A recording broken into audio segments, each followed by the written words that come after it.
Welcome back to Advent of Code 2019, day 19.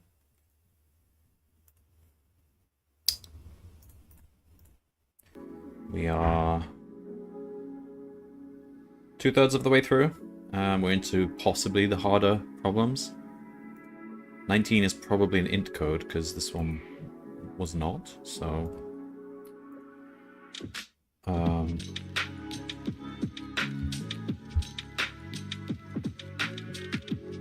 hang on. Music a bit loud. Let's turn it down a bit. There we go. Okay, let's go. 19. Nice short description. Unsure of the state of Santa's ship. Just borrowing some copy.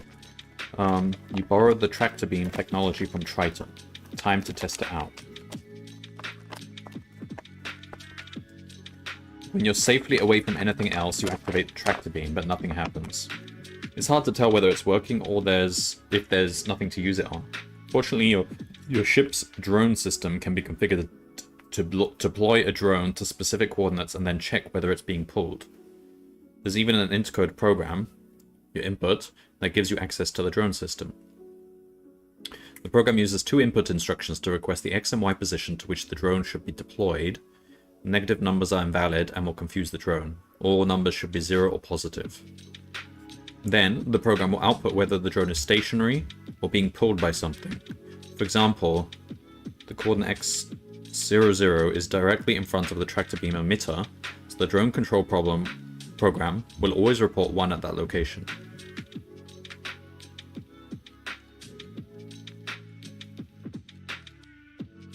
So a beam is like a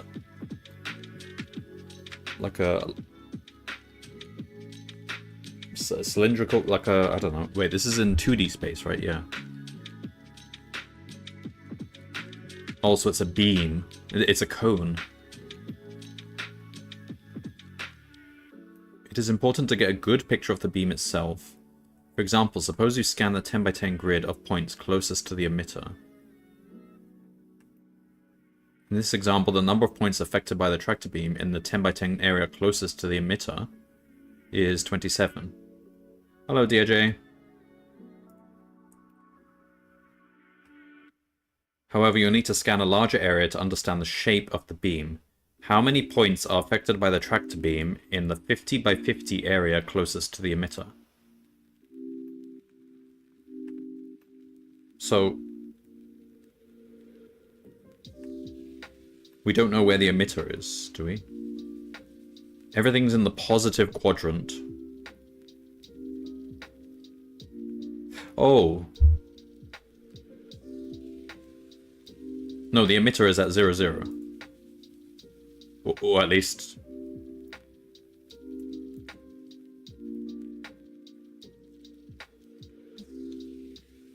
directly in front of the emitter. Okay, yeah, so effectively, emitter is at 0, 0. So we're going 0, 0 up to...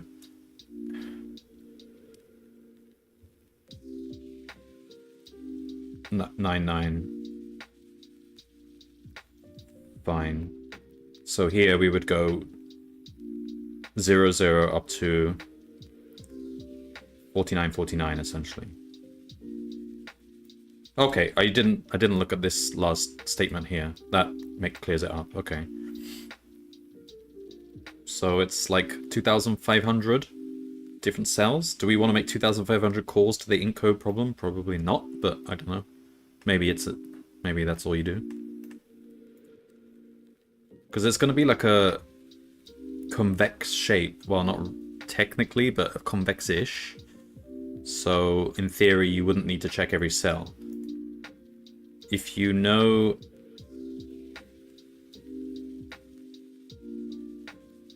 if you see a hash, and you see another hash, then you know that in the same row or column, every hash between them is a hash. Right? So it is convex in that sense. I don't know what the term is for that type of convexity. Integral convexity. But we might not need to optimize it like to that extent. But it's just something think about for part 2, maybe. So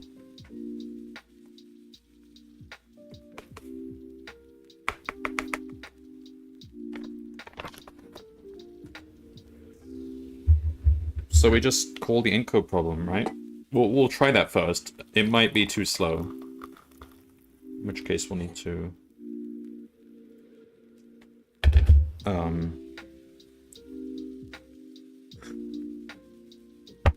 just find the boundaries. If we find the boundaries, then we just fill in all the rest of the hashes, right? Okay, so let's go. So we've got encode, and just copy in this program. Yeah, this program looks like it might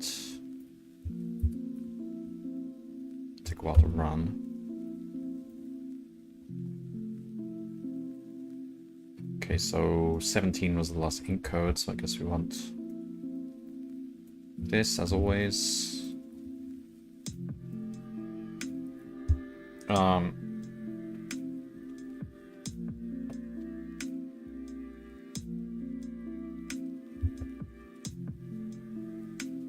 How many points are affected by the tractor beam? So basically...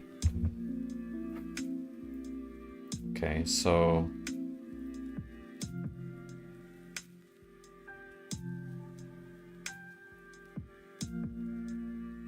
Right, so where do we create the encode? Do it like this. Encode equals encode program. So we do for, okay, this is the very naive algorithm, but if it works, then this is very quick. Part 1 for I in range 50 or j in range 50.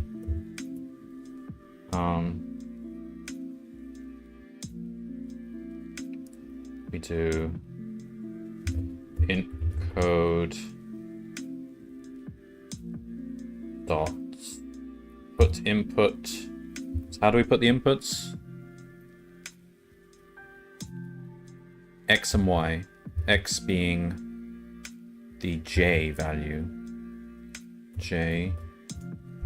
And then separately we put the I value,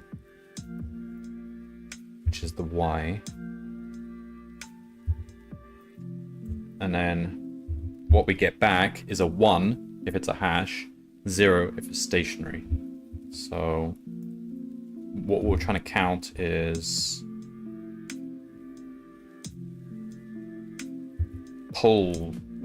tractor, let's call them tractor points, I guess. So we do tractor points plus equal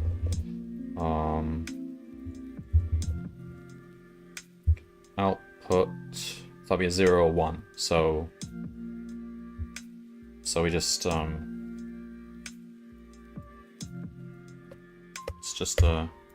it's gonna be a 1 if it's a tractor, so do that. Print tractor points. Let's just print I. I want to see what progress we're making here.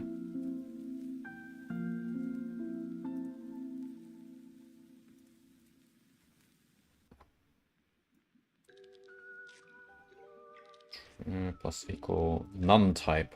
Ah.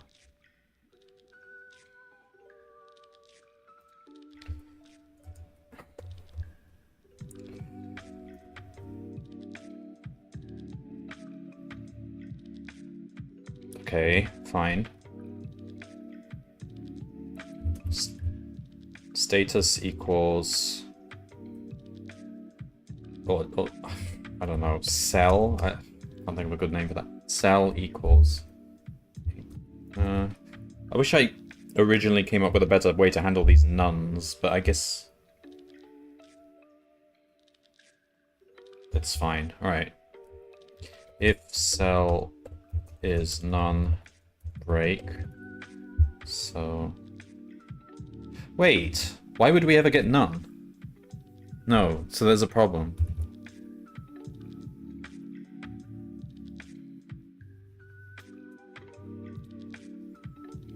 Yeah, we should never have this. So we put a J, we put an I, and then we get an output. Is that the order of operations?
I don't see any issue here.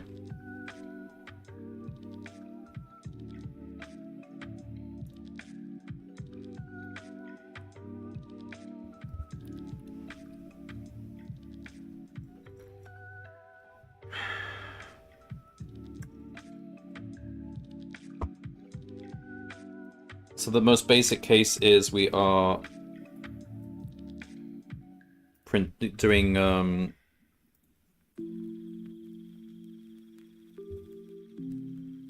0, 0. Right?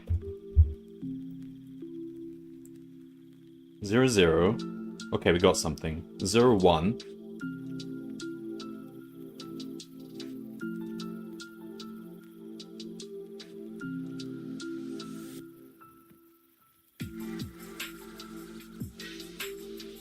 Ink code terminated successfully.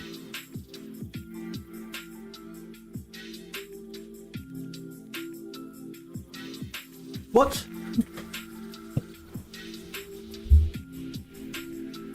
Why didn't it go on to 02? What? Code. Get output.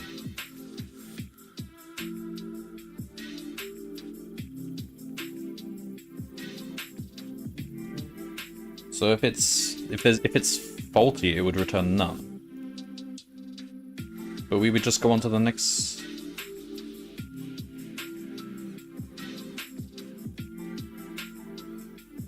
Alright, just so I'm not going mad here. Let me see this. Don't do anything with. Okay. So yeah, so that works fine. Tractor points plus equal. Code.get output. Why would...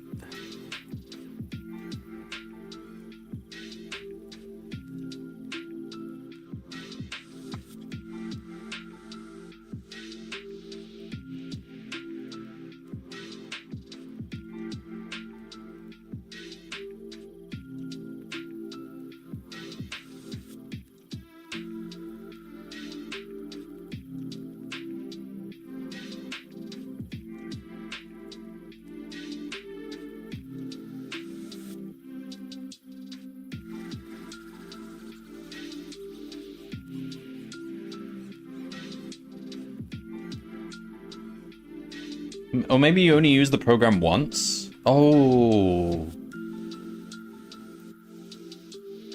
Okay, that was not clear from the description at all, because in the past we've been able to continuously use inputs and outputs. For goodness sake, so... I'm guessing... we have to reset the program every time. That's why it's going to take a long time, but okay. So do that.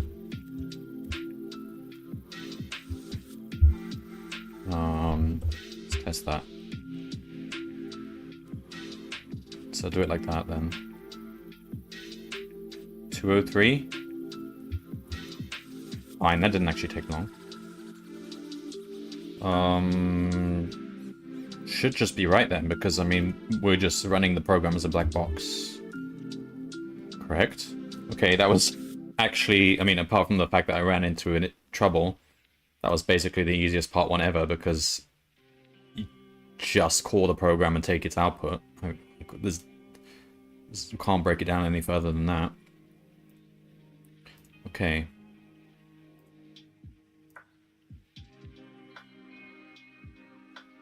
You aren't sure how oh. Right. Part 2. You aren't sure how large Santa's ship is. You aren't even sure if you'll need to use this thing on Santa's ship, but it doesn't hurt to be prepared. You figure Santa's ship might fit in a 100 by 100 square. Beam gets wider as it travels away from the emitter. You'll need to be a minimum distance away to fit a square of that size into the beam fully. Don't rotate the square, it should be aligned to the same axes as the drone grid. For example, suppose you have the following tractor beam readings. In this example, the 10 by 10 square closest to the emitter that fits entirely within the tractor beam has been marked 0. Within it, the point closest to the emitter is there. Okay. Find the 100 by 100 square closest to the emitter that fits entirely within the tractor beam. Within that square, find the point closest to the emitter. So, it's a geometry thing. We're just trying to find the square that closely fits.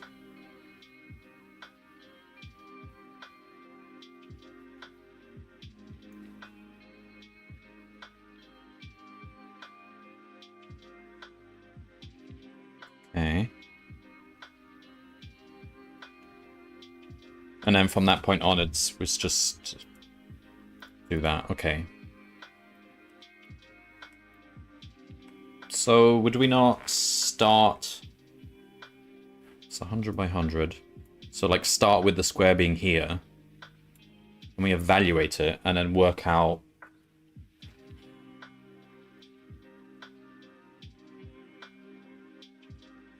Alright, so if the bottom left corner and the top right corner are in the beam, then that means the whole square's in the beam, right?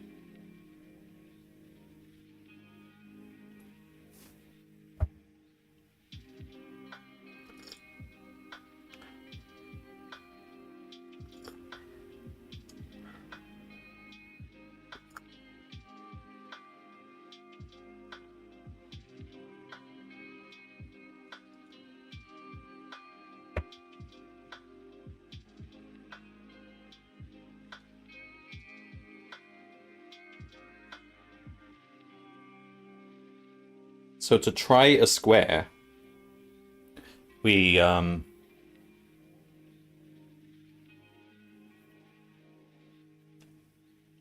test the top right and the bottom left. If they are both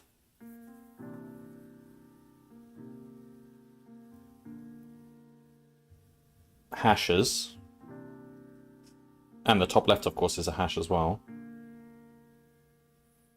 then we're good. So if they aren't, then we have to perturb the square based on what we're seeing. So if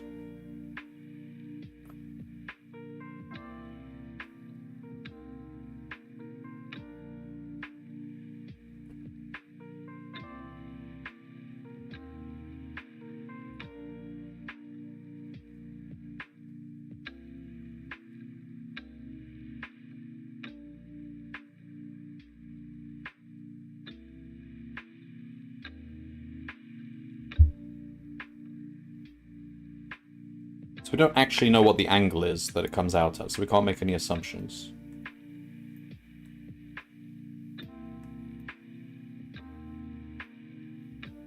So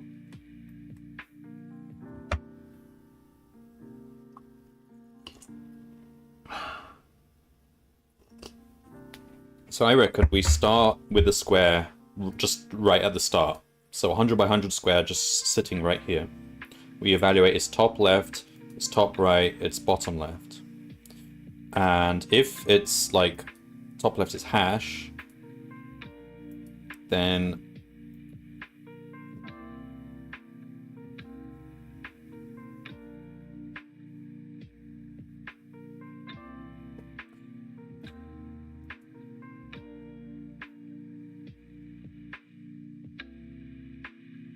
we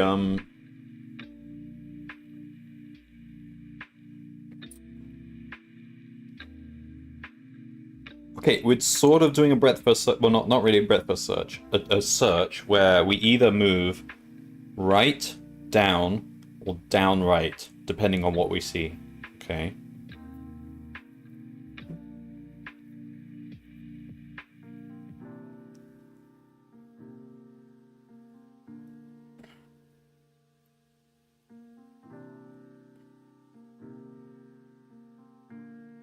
So, how does this work?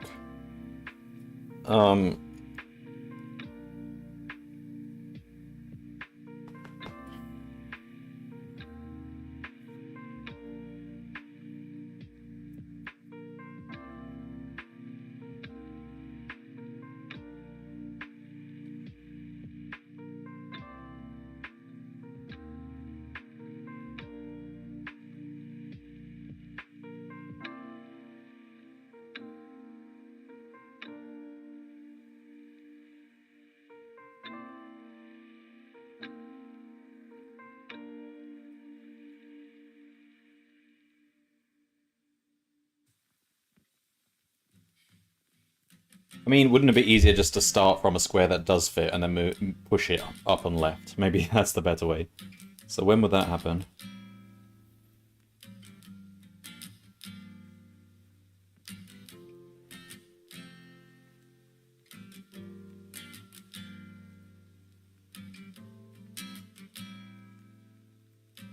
Like... So for a 10 by 10 square, it happened at 2520. Is there, what would the numbers generally be? So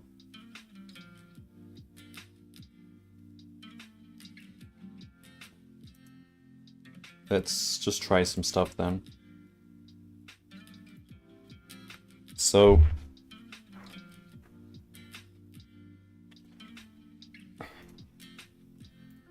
let's make a helper method here. So define is tractor ij. So we just, on the fly, we make a fresh int code. We do this basically. Int code, put j, put I, return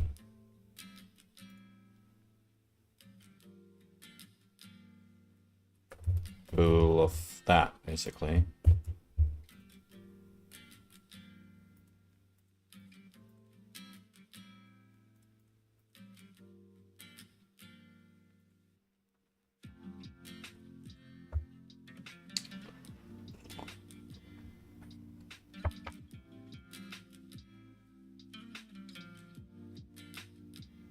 Okay.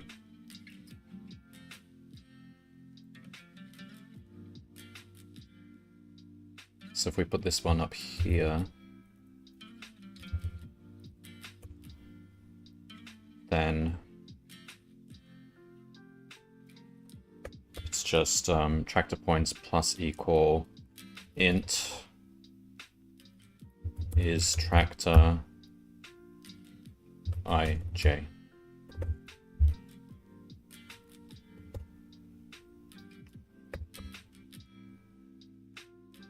Alright, so does that still give us the same answer? 203? Yeah, okay. So, I feel like this problem might actually be very easy, I don't know. Alright, so part 2. First, let's manually find a place. I can't be bothered to programmatically use binary exponential increasing or whatever to find the point. Let's just manually find it, it's easy enough. So let's just find a point where we know the square fits. So, let's define get corners for a given I and j. So top left is going to be just I and j. So we're saying that it's centered on that, well, it's cornered on that point. So top left will be this. Bottom left equals this.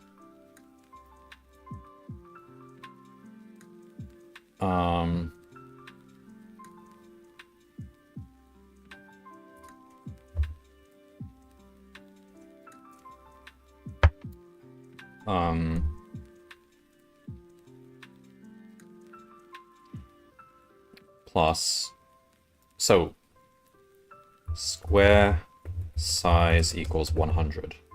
So this will be work for the example if we tweak this one.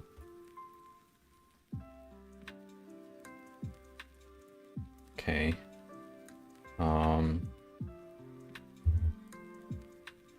So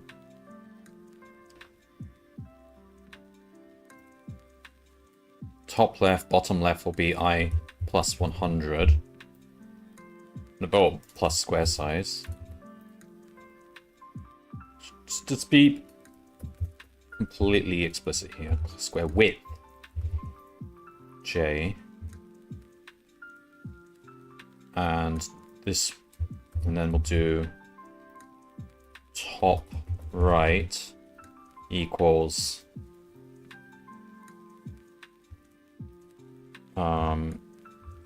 so this will be that, and then return top left, bottom left, top right.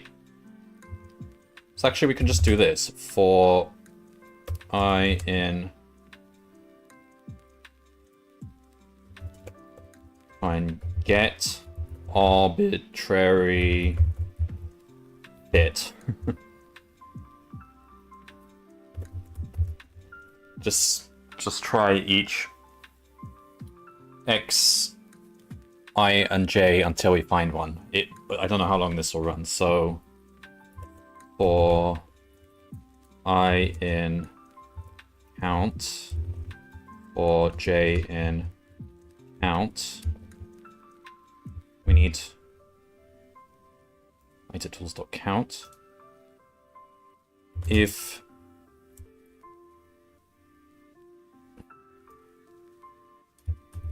get corners I, j equals true, true, true. I think this might take too long, but let's try it. Print ij, well, I don't know. Return ij. Print ij. Let's try running that. 4949.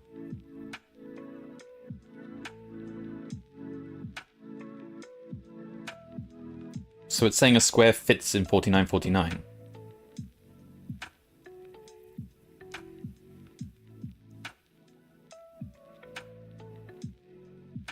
Wait, isn't that the answer then?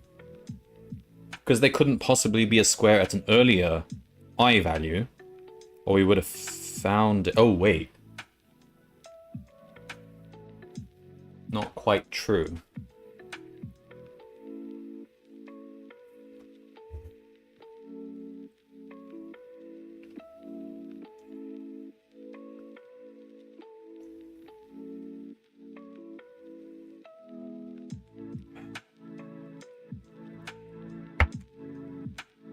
Wait, let me think. So for a given row, we are starting from j equals 0 and just increasing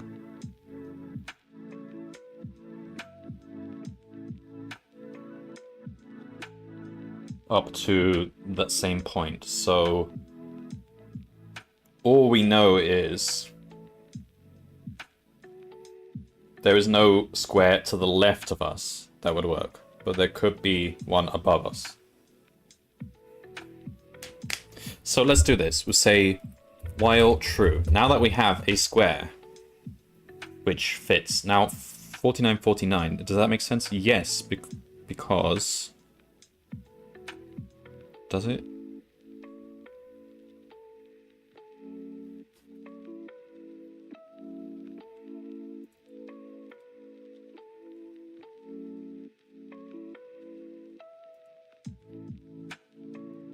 Why is it suspiciously also the final point of this?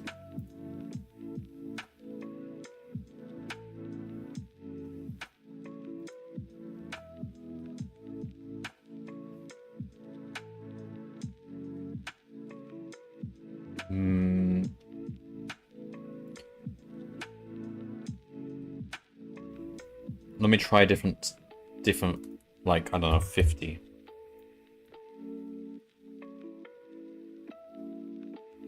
What?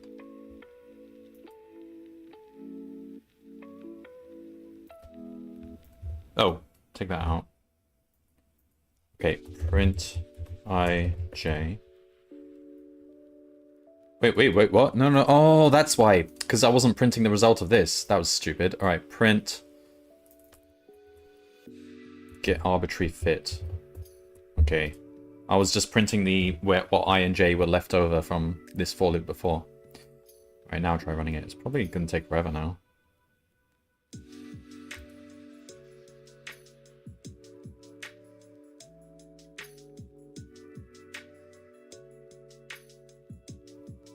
Just trying to find some place.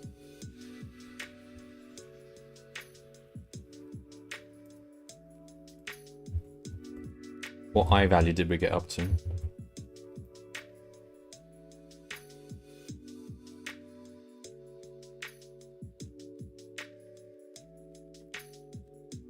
What? Oh. We're going off in the infinity for j. So we're going in squares. So this should be range up to the matching value of I. So it's 1. Okay, now do it.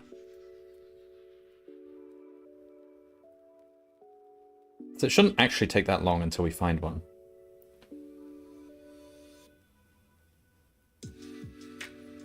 Shouldn't it? I mean, the cone is spreading out a bit, so...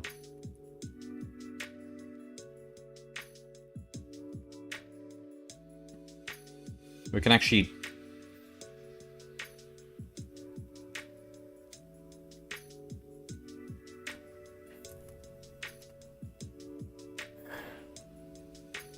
So we're redoing values often. Let's say we just... Can we get up... Oh, we could use memwise. So let's say,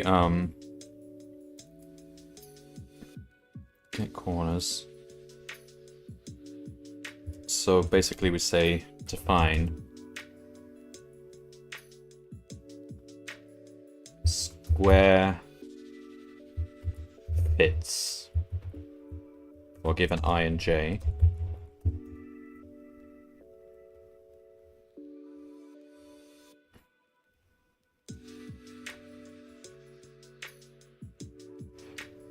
I mean, do we care about getting the corners? Let's just say square fits return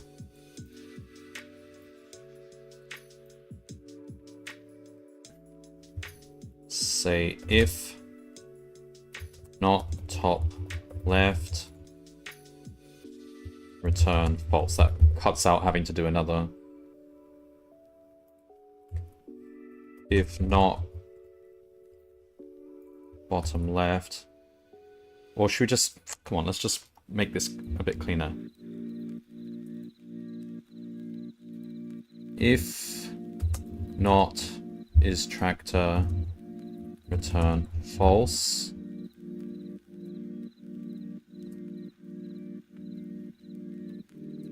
Or just say return is tractor I And because this is all short circuits, so this is exactly what we want. And that and that.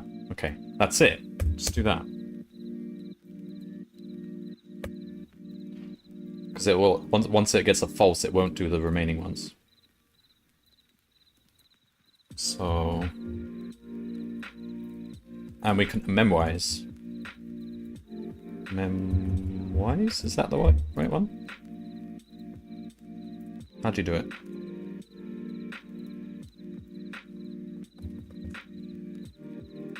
Functools, memwise, something or other.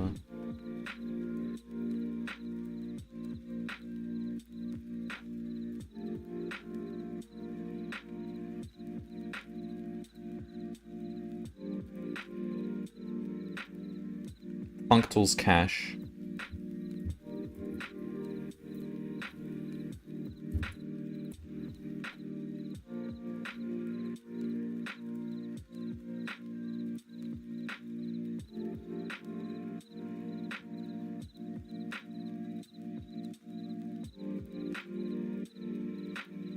I just want to see an example.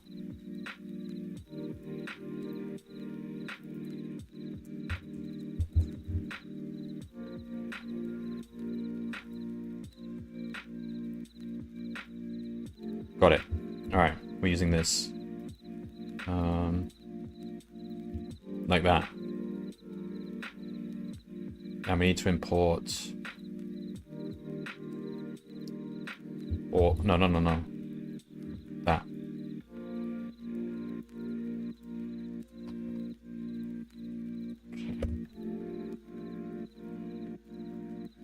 So now it should be faster, right? So if square foot, so it won't keep, it will only okay,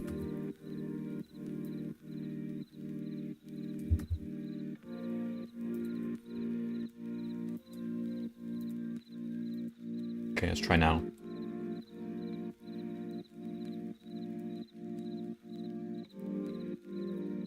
So even if we're going to, well, how wide is this beam? Like if we're going to the thousands, we should find one, right? So now it's slowing down a bit because it's wasting time trying all those previous values. You could write this in a way, in a snake-like way that would actually not keep reusing values, but I'm too lazy to do that. Let's try.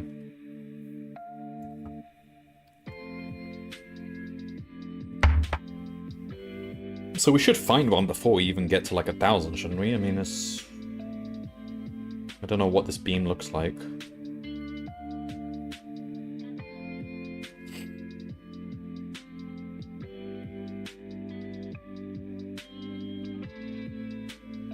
It would be weird if we didn't. Okay, there we go. 534 443.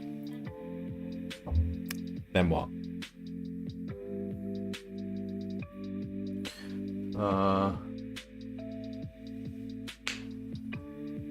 Now, because of the process we did, I'm not sure if it's actually the top leftmost, because we all... I mean... It is the leftmost, because we went across. But is it necessarily the topmost? Could there be one above it? There's definitely not one that's up left of it, because we would have found it. Could there be one that's up? Yes, there could.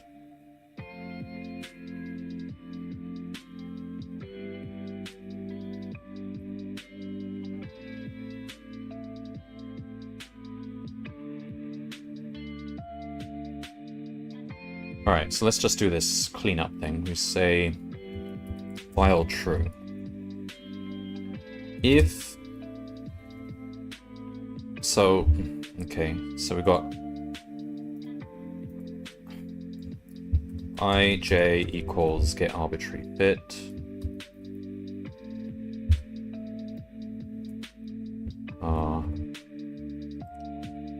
Fitting square found at j. Okay, now we're just trying to optimize by pushing it up and left until we find the right spot. So while true.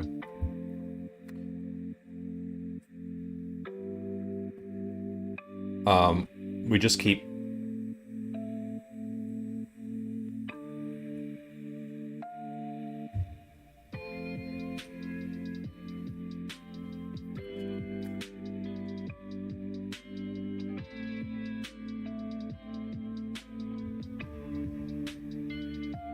I'm not sure. We're making some geometrical assumptions here. Like,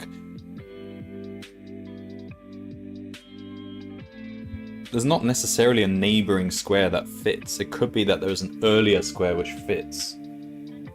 Alright, we'll test this, and if it doesn't work, we might have to, Oh, no, but we would have found it. So...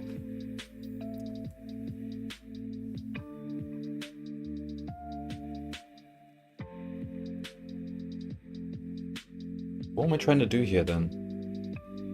We don't need to do this while true thing. It's literally... we just need to check above. So... if... square fits...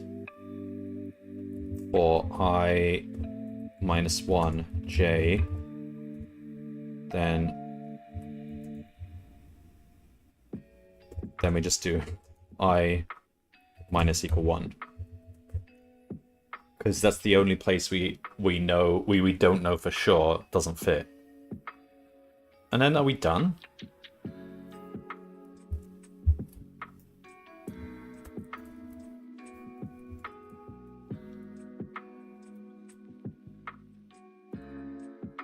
Okay, stop printing the eyes.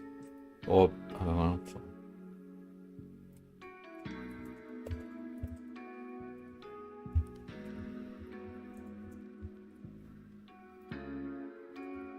So once we've done all that, we've got the leftmost, haven't we?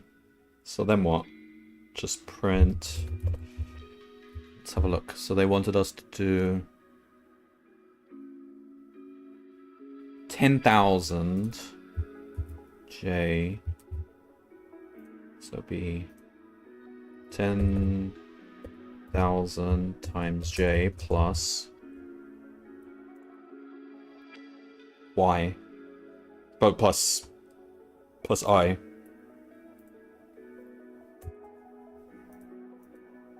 And that's it. Alright, let's just try that now.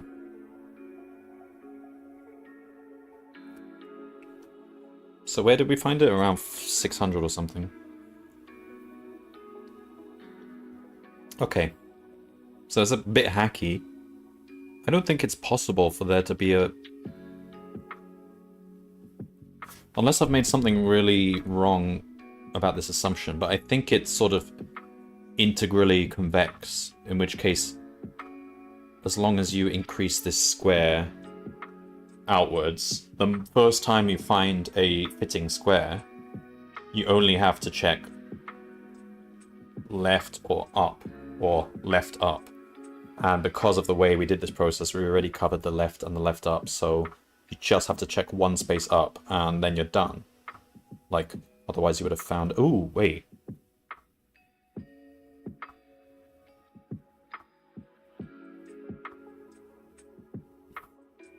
Technically, you could keep going up a few more spaces, so this should actually be a while loop. Should we do this one more time? Let's say while square fits I minus 1 j, I minus equal 1, because you actually could, because of the weird, if it was a weird angle, you could actually keep going up a bit more.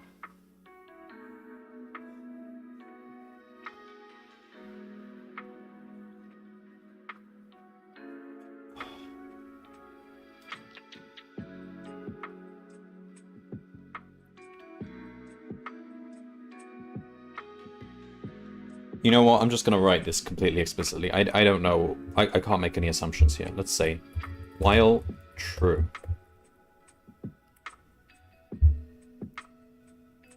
Okay.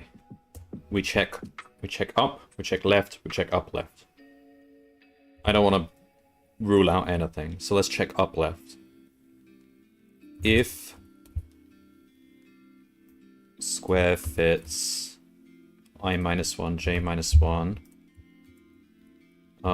then I minus equal 1, j minus equal 1.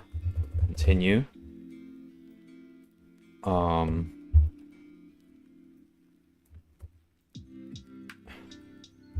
If square fits I minus 1, let me go like that. If square fits j minus 1, we do like this. So if those three don't resolve and we get this far, then we break. And I and j should be on the final value. Alright, let's try it now. So this one gave us 5, 3, 4, 4, 4, 3, and... Oh. Oh, that's the answer then. Because there was nothing above it. Okay, but this is 100% correct. Okay, so let's see. 4, 4, 3, oh, 5, 3, 4. That took a bit to run. Yeah, because it's like... Ideally, if you knew roughly what angle the beam was coming out, you wouldn't keep trying all the left and up values of the increasingly sized square. You would just stick within the beam. But I can't be bothered to do that, so basically I'm covering I'm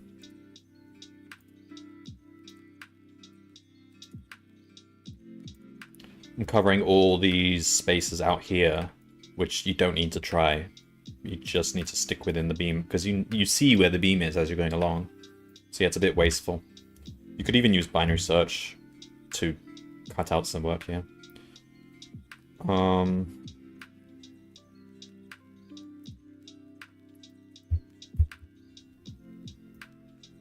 Good old brute force. Yeah, it's almost brute force. If I were to...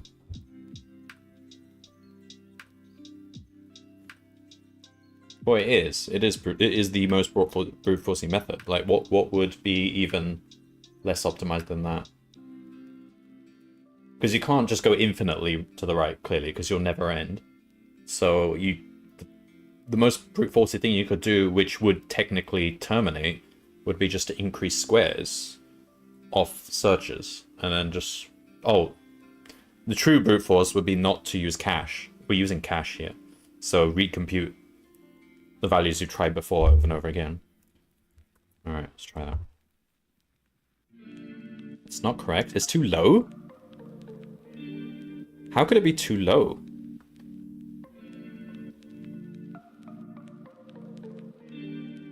Because that means...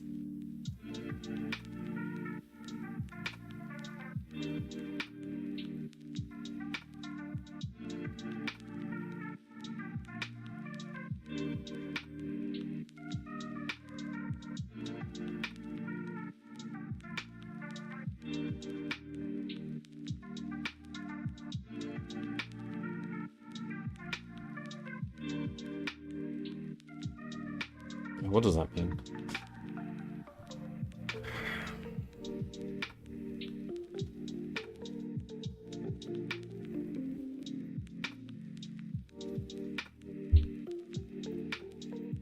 Okay, so it's not there.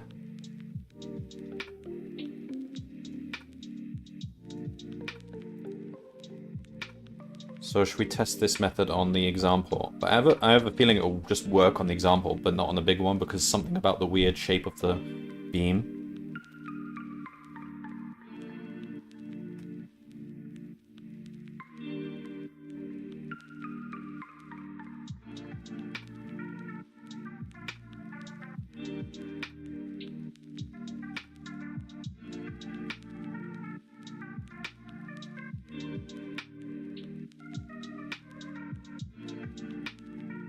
Oh, we can't test it on the example because they haven't given us a code that generates it.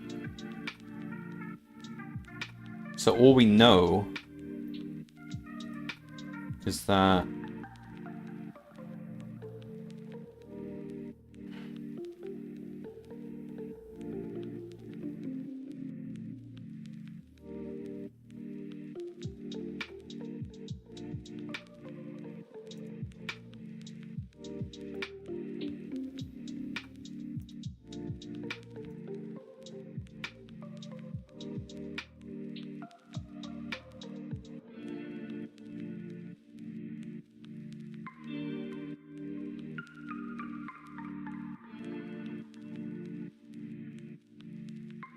Did you reverse X and Y?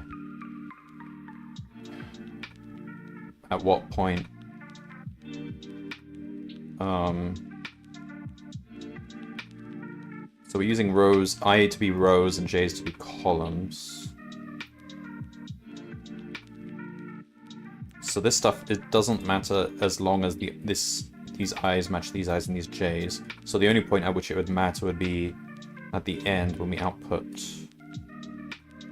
that. So it's 10,000 times J, which is the X value. It's I, which is the Y value.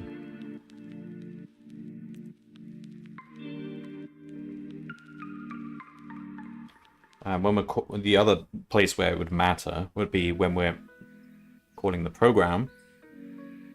So it would be isTractor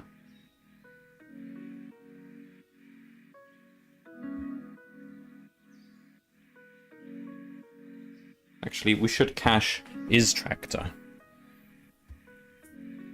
not square fits. Well, we could cache square fits as well. I don't know. We don't need to. That's actually probably more efficient. Oh my god, we're still using square width 50. Because I was testing 50 for some dumb reason. Oh my god, so that's why. It's actually supposed to be 100. So that means it'd be much further out. Well, okay. Let's try it then.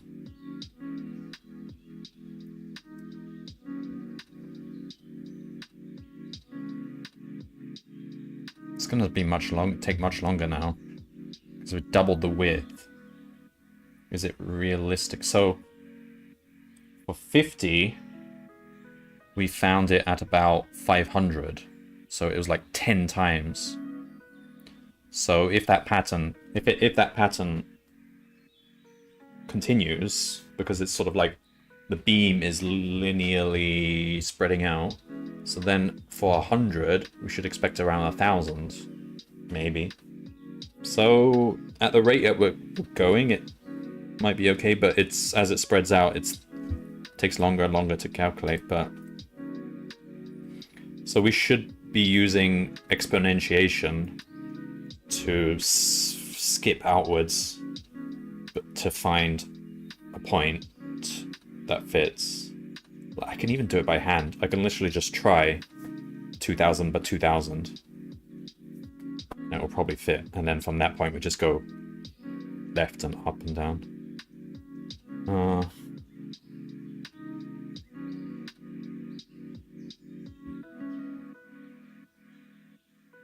Can we reason out a point that we know will fit for sure? No, because we don't know what the beam looks like. It could be at a weird angle. But if it's...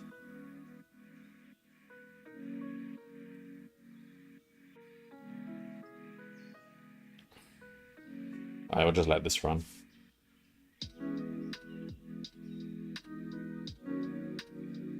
Like, in theory, it could be at a really shallow angle, at any amount of shallowness. So we can't, even though we know it probably isn't, we shouldn't make that sort of assumption. So we're getting into the 1,000 territory here, that we might find the point.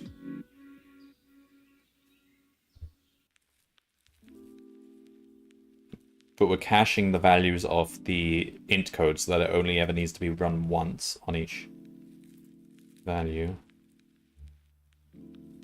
See, if I were to just put a count step equals 10, so that we're only counting every 10, that would actually get there quicker. And then we'll just iron it out by...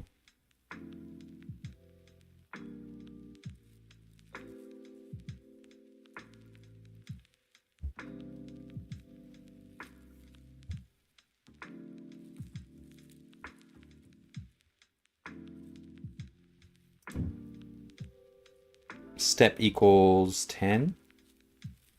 Should I just change that, or... Because that will reduce computation by like a factor of 100, because we were going, instead of checking... Oh, there we go. Is that the answer?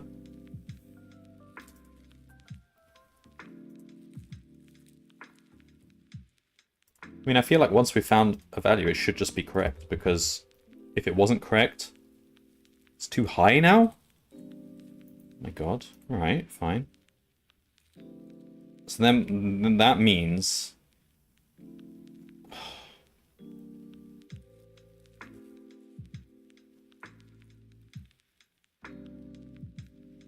we have a weird situation where...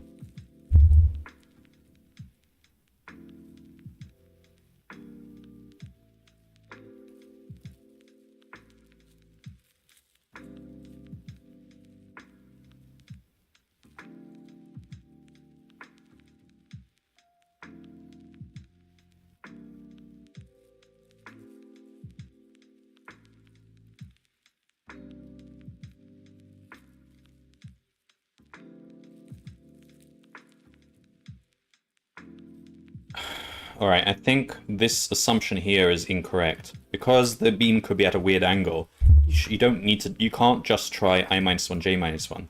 You actually have to try every possible I and J less than... because... so really, what we should be doing is... the moment we found a fit... we need to rerun this process, but only...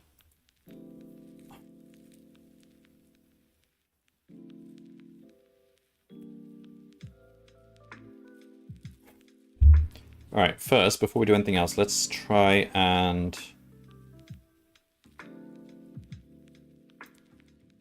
ooh, I've got the thing open. Let's just try step equals 10.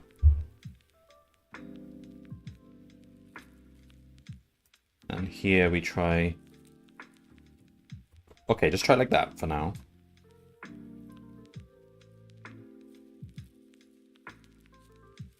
Okay, and then here we try go from 0 up to and including I in blocks of 10. All right, try that.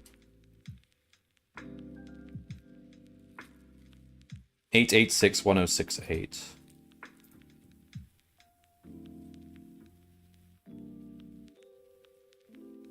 Okay. That proves that...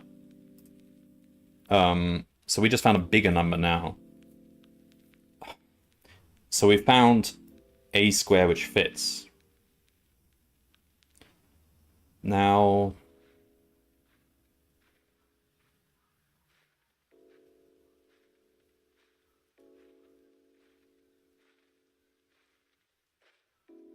I see. So basically we have to try every I and J value less than this.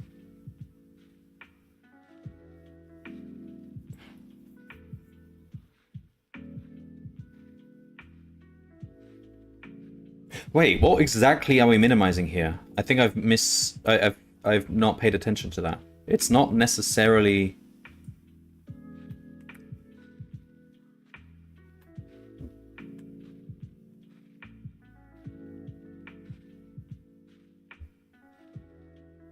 the point closest to the emitter.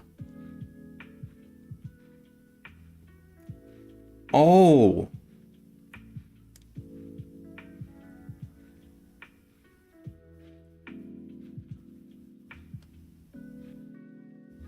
Yeah, but what do they mean by closest to the emitter? Like Euclidean distance?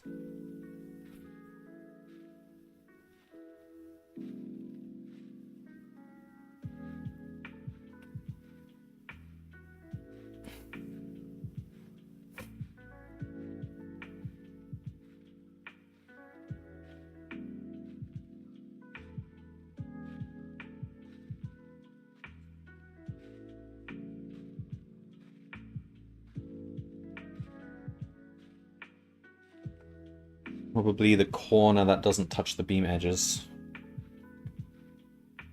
Yeah, but I mean, what is the measure of closeness? I guess they mean Euclidean distance. So the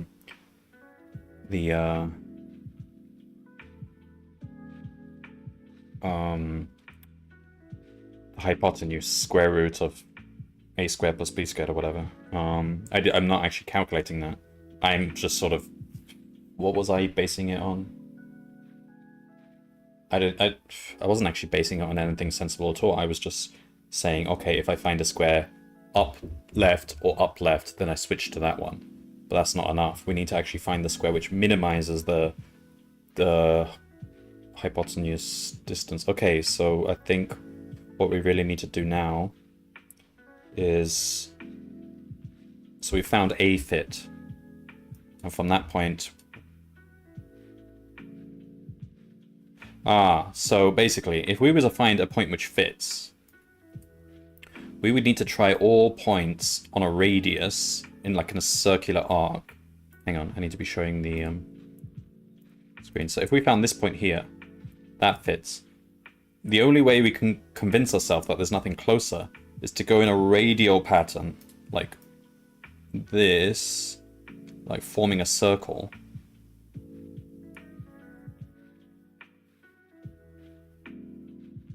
And checking that all those points don't fit.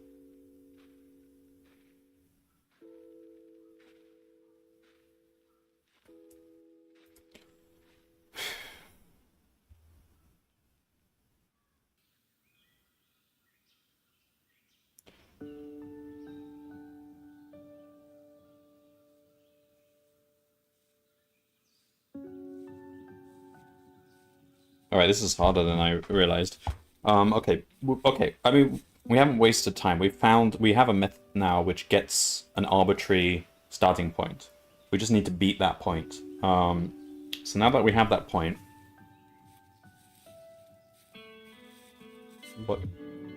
how do we...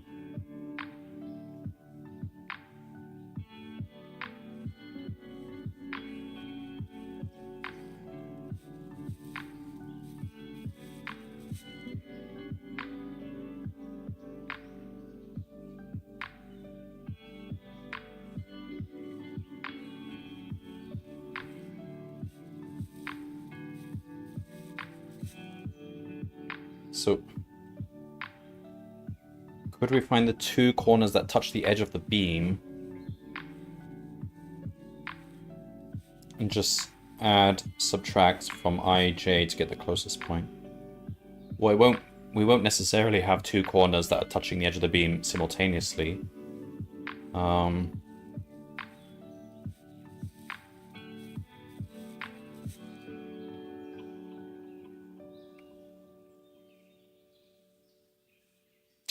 That won't always be the case.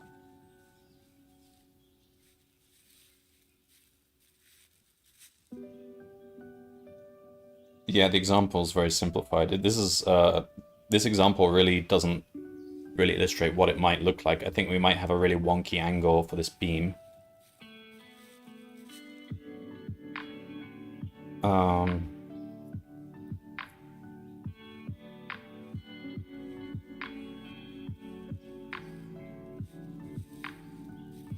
Let's just write the brute force approach now. So we know that the best distance we've found so far is this I and this j. Okay. So I'm going to take this out for now. So if we run this, it runs pretty quickly. And we found a square. We don't need to do this one here.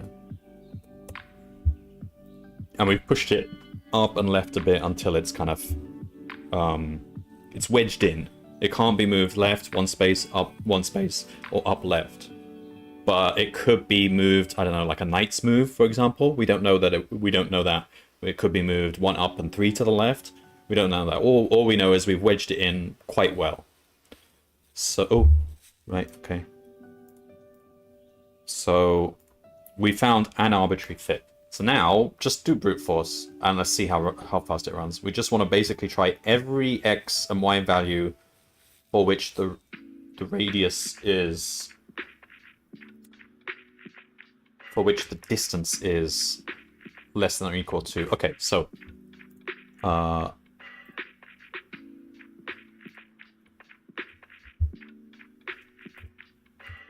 square distance equals, so it's going to be I times I plus j times j. That is the distance from the emitter.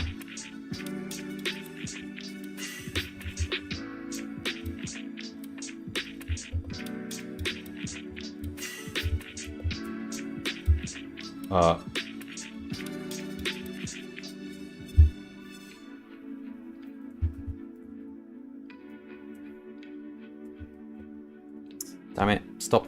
Okay, change that to that to that.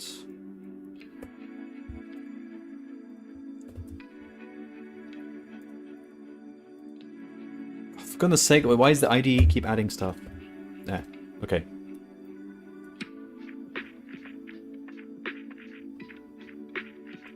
So we've got that square distance. Now we basically just have to try every I and j value.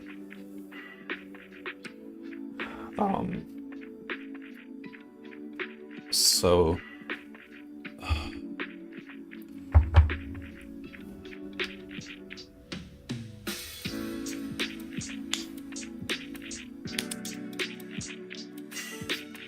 try every I and j value on the arc. How do we do that again? We need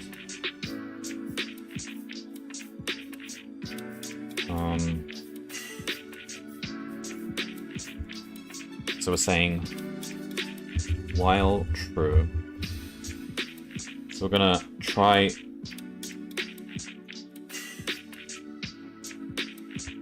see best square distance equals this.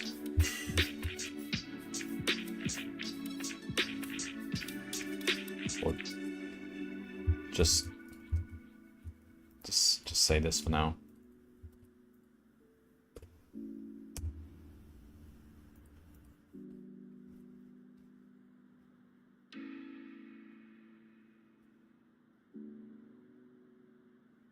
So we go for I in range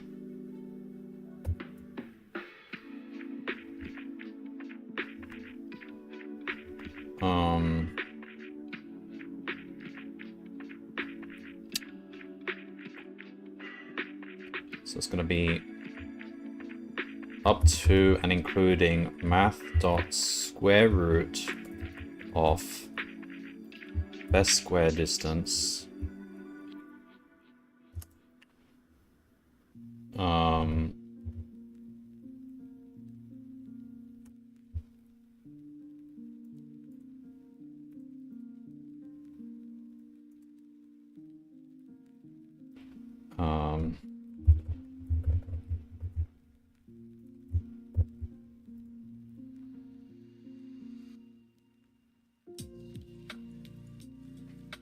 plus 1.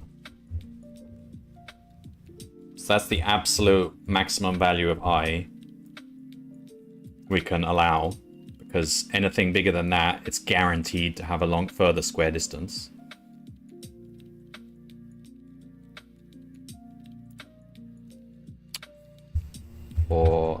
And then for j in range, so it'll be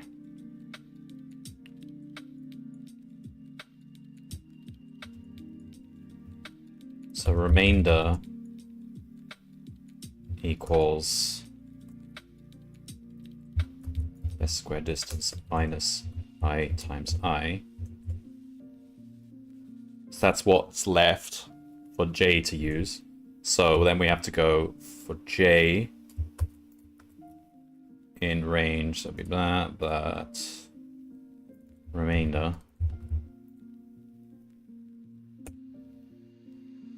j. So these are all the i's and j's we can try, for which we know that it won't exceed. Well, we know we've covered all the points that could possibly be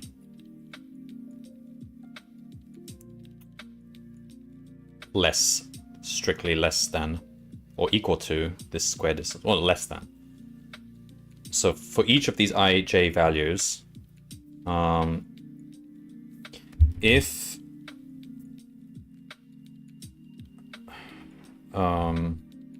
square fits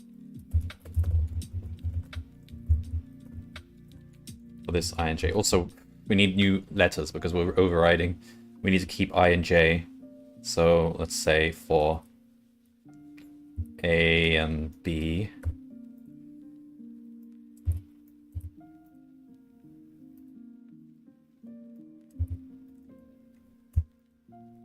if square fits, okay, so this is a fit. If, and it's if it's a better fit, A times A plus B times B is less than their squared distance.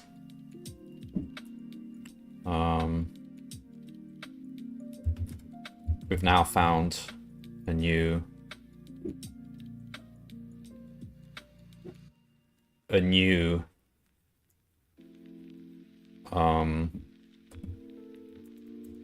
values of I, j. And then we have to do this hacky thing. We have to say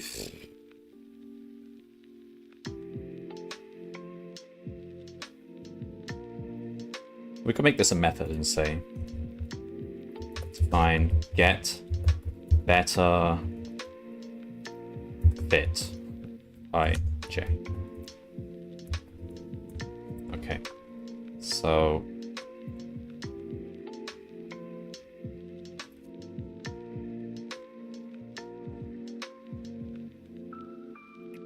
we say square distance equals I times I plus j times j. Okay, and then just do this all again, but say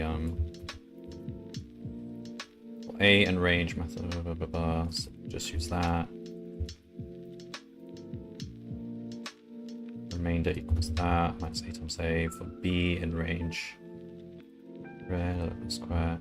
So we do if square fits AB, then return AB. Okay. And if we get this far, we found the best possible.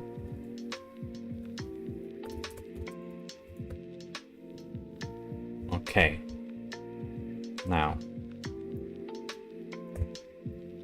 while true, better fit equals get better fit of ij. If better fit is none, we've proven there's nothing better because we've tried the maximum possible radius. If I've done that calculation correct, I don't know. So then say better fit is none,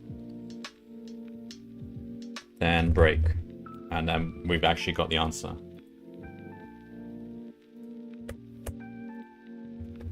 Otherwise, we say ij is replaced by whatever we found here.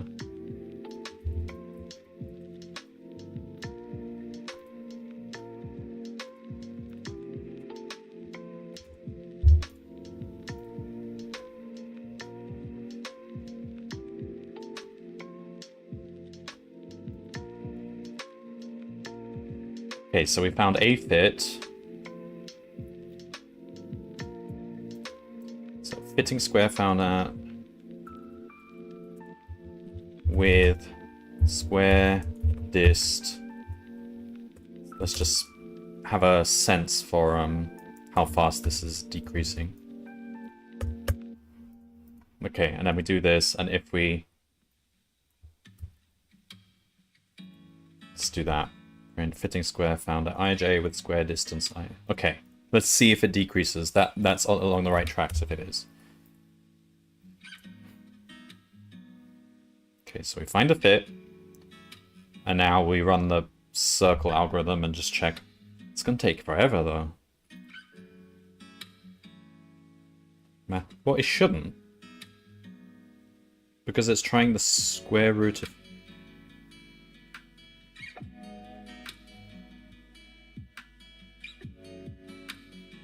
Hang on, have I got this calculation correct? Square distance equals I times I plus j times j.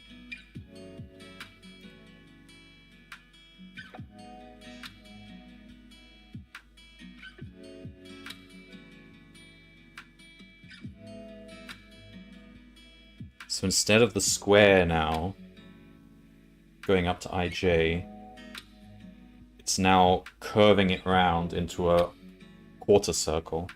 So that would be bigger, but it shouldn't be much bigger, so... But it would take a while because it has to... Because we were skipping every 10, weren't we? So we should try and...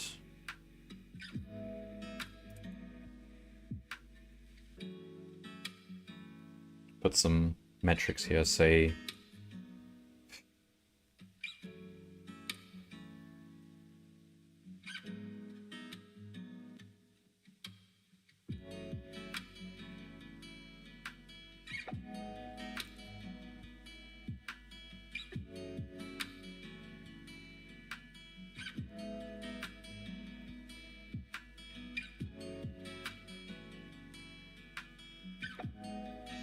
There's actually some shortcuts we can do here. We can say if it's not a hash, we should just stop, right? Because, wait, no.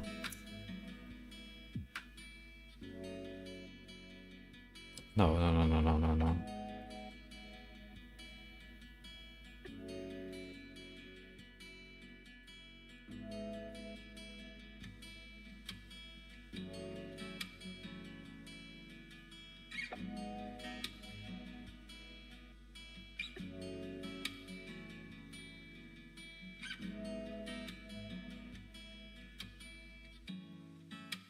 So we're starting with A equals 0 and B going kind of like down. So we could say the moment B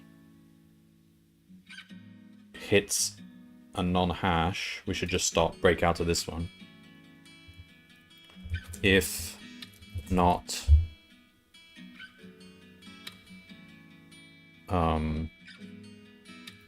is tractor.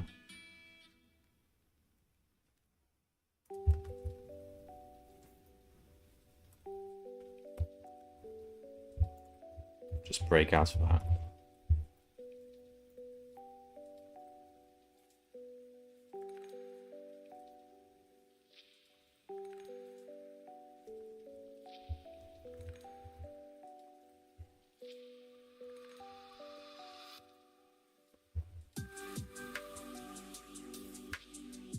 Okay, try again.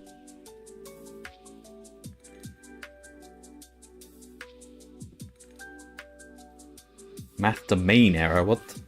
Math the square root of remainder.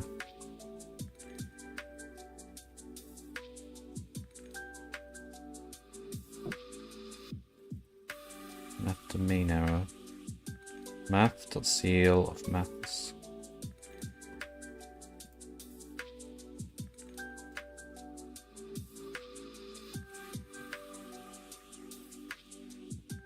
This has probably become negative somehow, I don't know.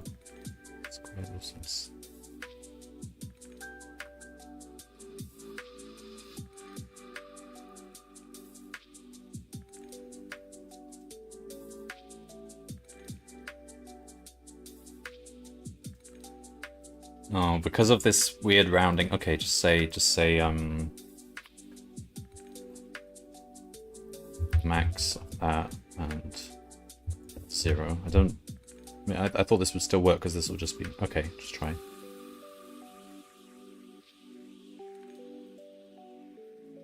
Eight 8861068. What? 8861068. Isn't that what we tried? What did they say? It was too high or too low?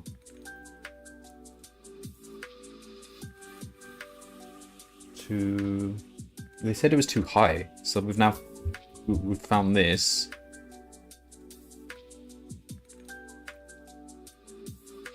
And we didn't find anything lower, even though we did before. So this method is not working.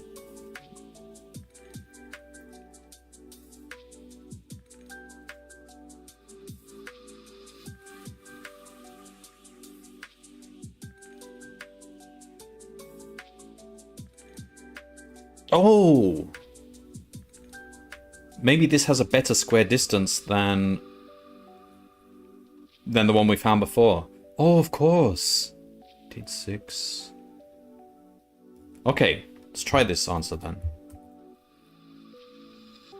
No, but this is suspicious because...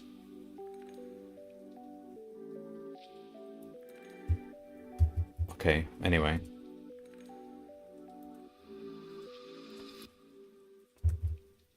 $886,1068. It's not correct, it's too high.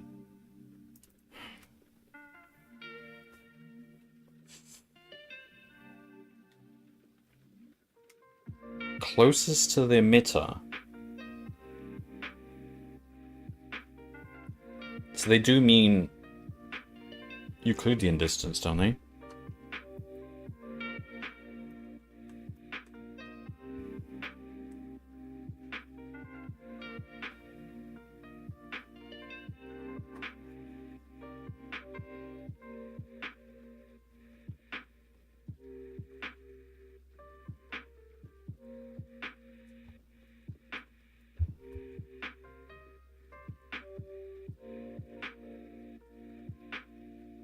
Okay, just stop printing this for now. Stop printing this. So we get an arbitrary fit. Okay, let me... What is that arbitrary fit? I want to see which one is better. Okay. So we later... So after pushing it, squashing it up, we get something with a smaller square distance. Good. So this so far is a point, which is of this distance to the origin. And the emitter is 0, 0, right? They don't actually say.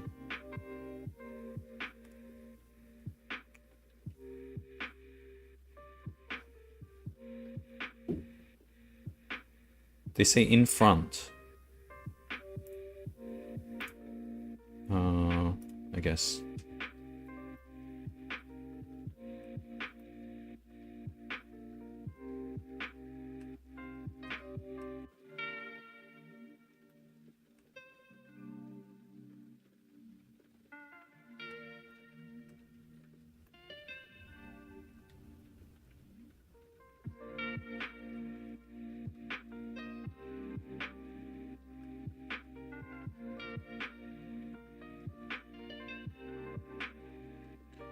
X equals 25, y equals 20. So the top left is 0, 0, is it? Yeah.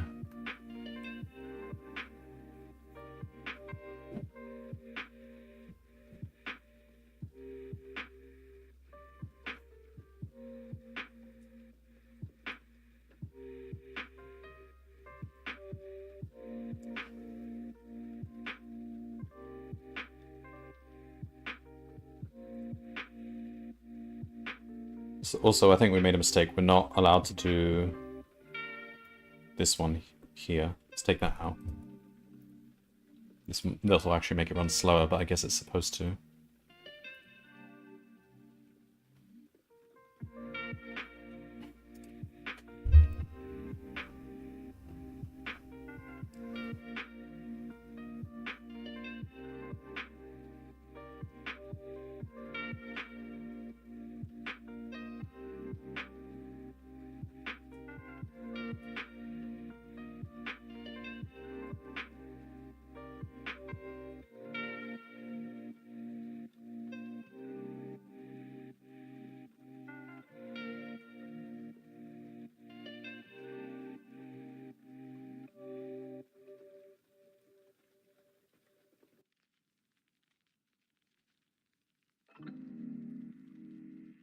Alright, why is it taking so long? Let's have a look at this.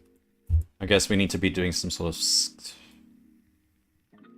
simplifying here. It doesn't even reach... Oh, something's definitely wrong here then.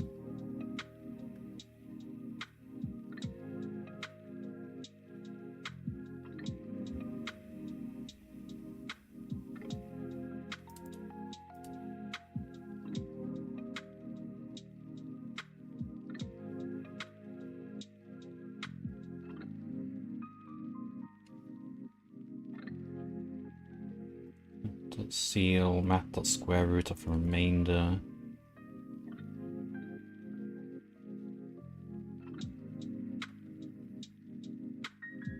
Oh, then it got to 100. It just takes forever to try that many values.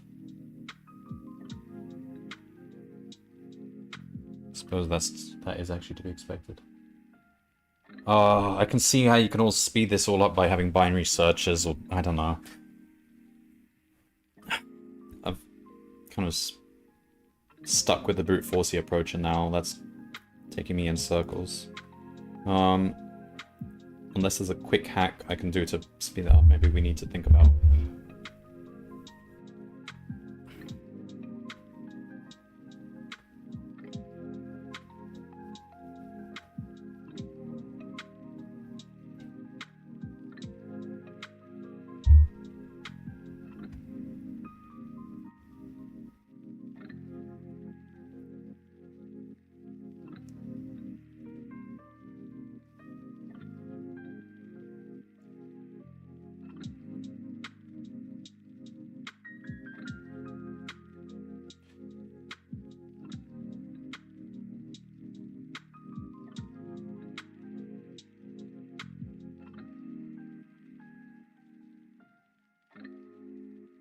Well, once we find the hashes, so okay, for a given a value, once we find the hashes, then after that, the moment we stop, we go back to the non-hashes, we just need to break out of this loop, don't we? There's no point trying them. So let's say here, prev equals, let's say, false. All right.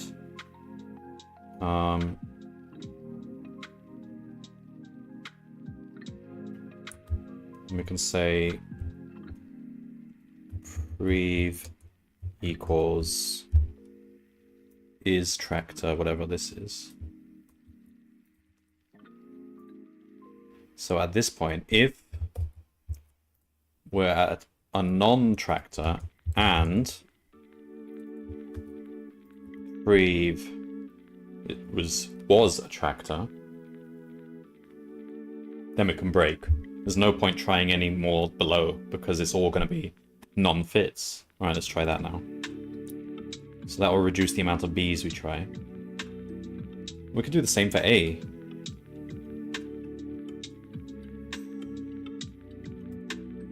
Let's try that. So A, okay, so prev A equals false. A in range, blah, blah, blah, blah. So we say prev A equals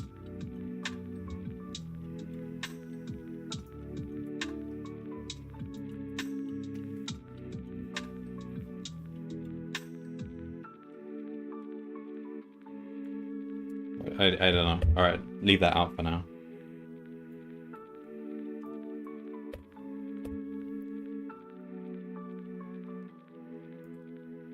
Yeah, no, this doesn't make sense. Okay, just stick with the prev, just for the B's. Alright, run that now. That'll avoid computing too many B's.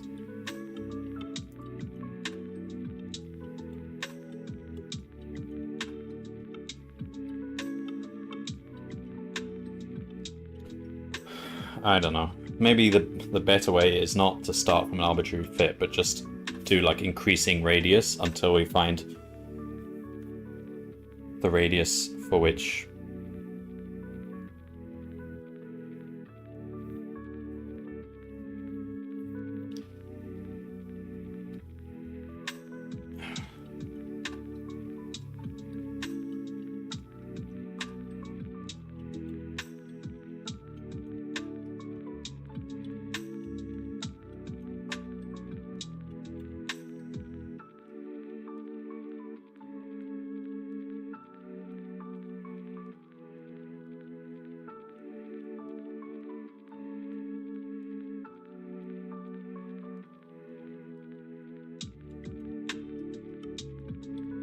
well, this is going faster now, so this might actually work.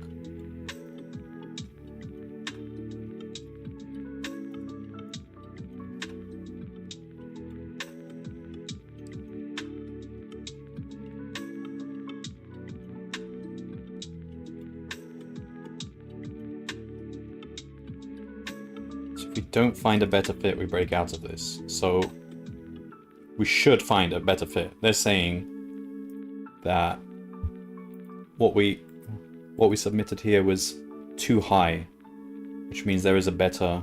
Well, it doesn't mean anything because it's saying that the 10,000 times j plus I is too high. But we know that the square distance is probably too high because we know that this particular square does fit.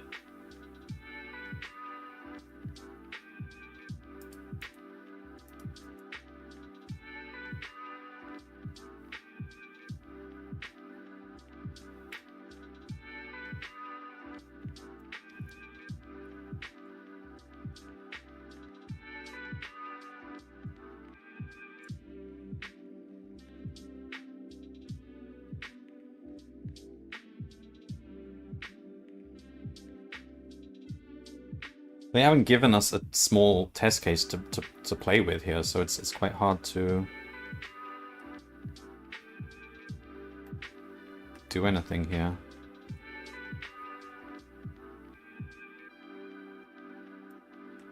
Let's see, like, make your own, I don't know. 900? So...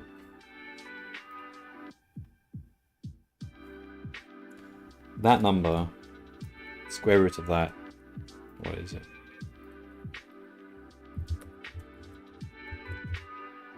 (1387). So we will go up to 1387 before we stop this process here.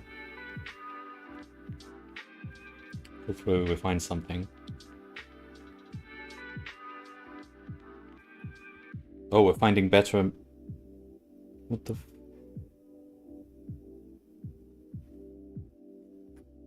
Oh, I see. Hang on, stop. 1911785.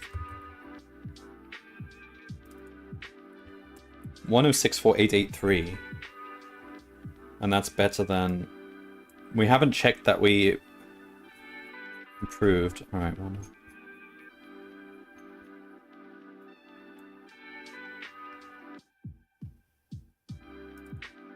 Alright, so here we say return B. If square fits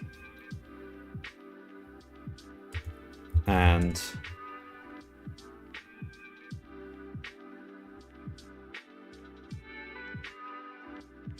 A times A is plus B times B is strictly less than this, we return that. It seems we're just returning IJ over and over again. So it looks like that might be the answer, 1064883. I mean, we could just test that now. So we do 10,000. So it's going to be 883.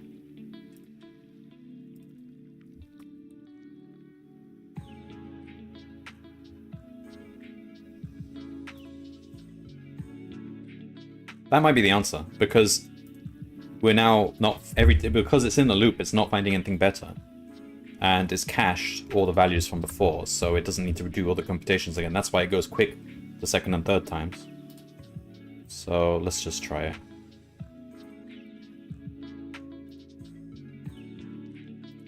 So we just need to manually enter this. So it's going to be 883.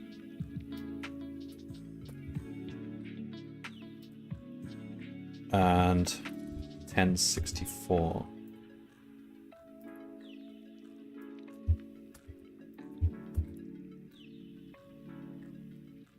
It's wrong? 883, 1064. Oh, because I bugged it. Okay, fine. So we can now just run this using this newfound value. In fact, we could just override what we found before. Just say ij equals 1064 883. Okay, and then just carry on from there.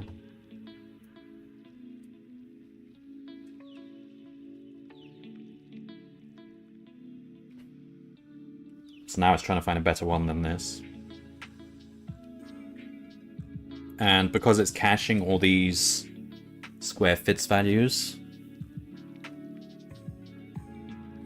the next time it does this, it shouldn't take anywhere as long. It would just be like 1,000 by 1,000, so...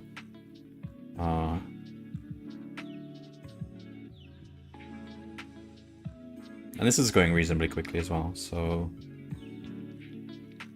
Best we found so far. Alright, well this is very brute forcey. What would you actually do? You would go in and... If you found a value which fits, and is in the beam, I suppose you would find the boundaries of the beam and actually decrease your radius but stay within the beam. It's a weird geometrical thing, but you could do something like that.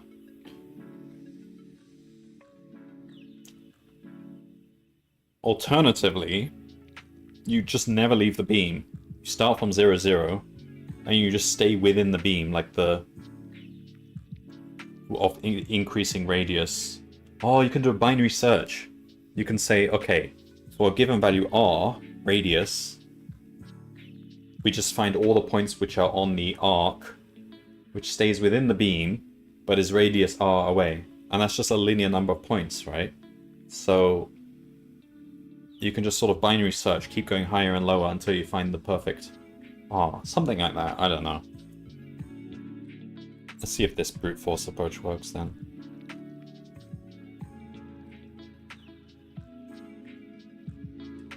Alright, I thought this was gonna be easier than what it's turned out to be, I guess. I want to see a picture of what this beam looks like, because I think the geometry is just really awkward.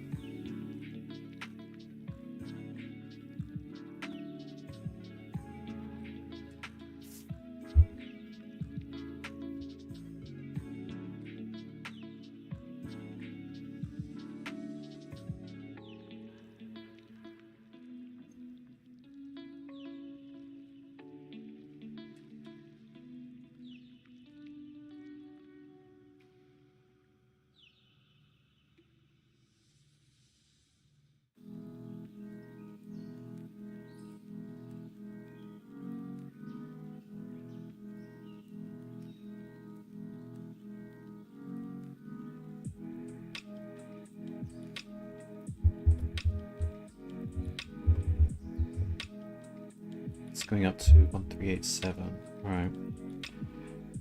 Oh, I haven't got it on the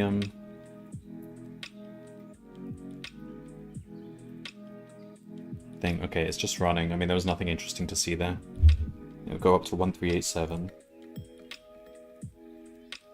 at most. And if it finishes there, either way, if it needs to do this process again, it's going to be quick because it's all going to be cached for the square fit values, so it won't take anywhere near as long.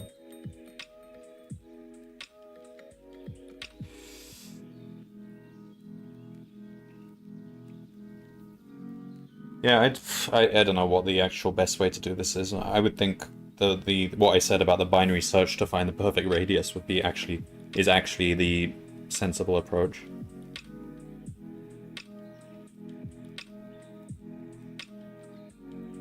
Because then, once you've got the arc,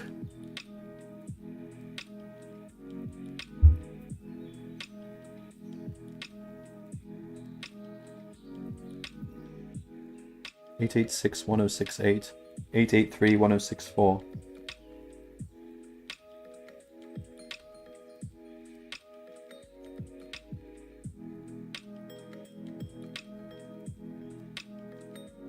Damn it, we haven't found anything better than that. 8831064. That's what we tried.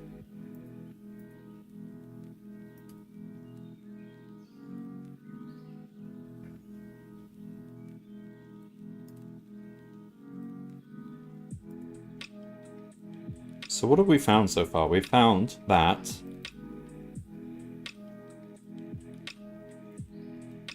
for this row, this column, so that's the y value, that's the x value.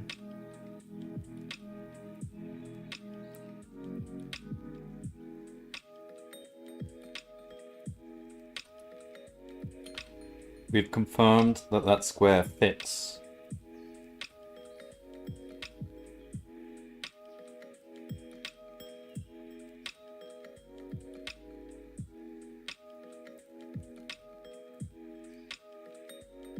And then when we run this, we're brute forcing all things with a lower radius than that. So I can't see any way this could fail now. Unless...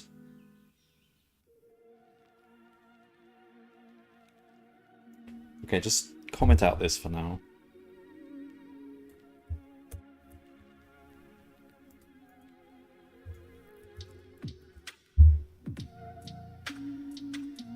Square fits.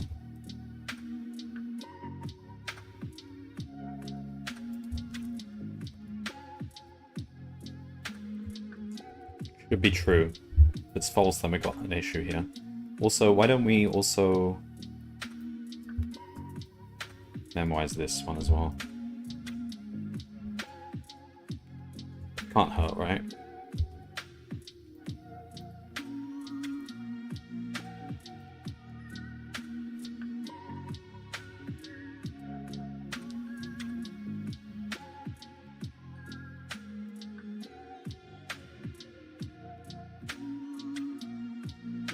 Is this definitely convex in this sense?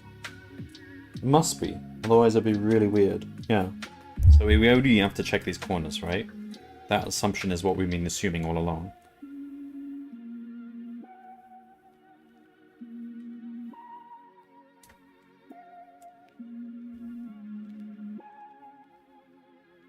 Fitting square found it. Yeah, okay, that's part one.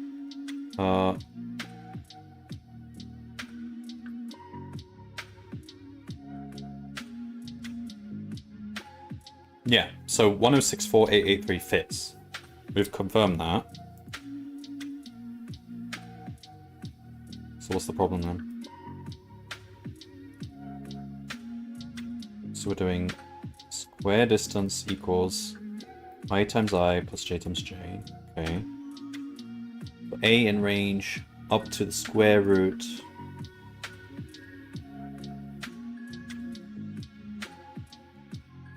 of square distance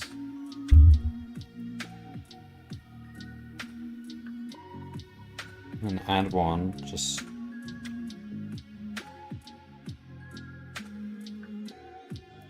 is this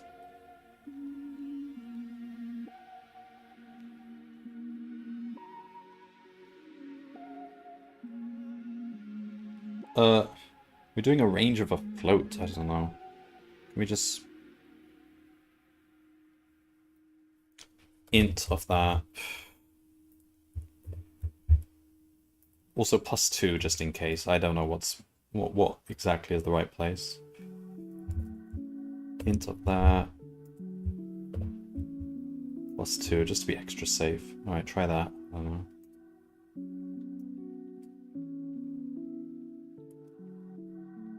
So a up to that.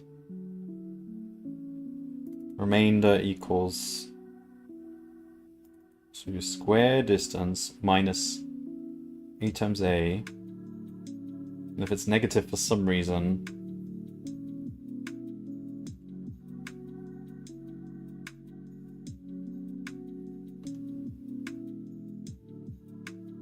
then why would it ever be negative?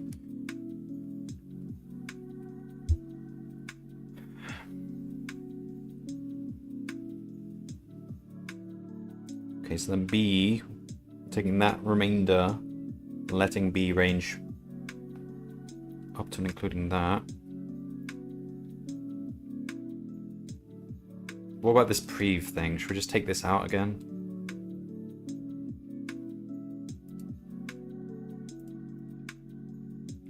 So if we get to a non-tractor,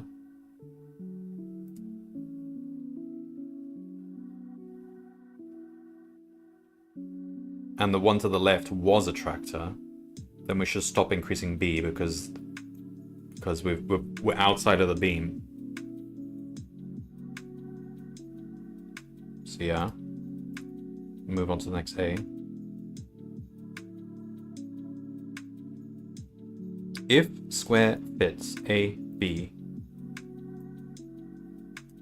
and A times A is strictly less than the square distance, return AB, else return none.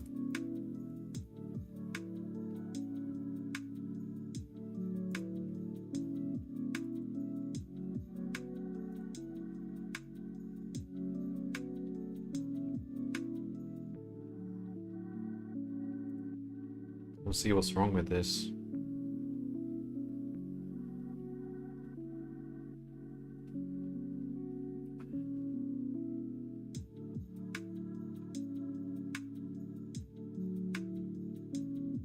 Should we take out this prev thing? I don't know if I trust this. Okay, just do the full lot.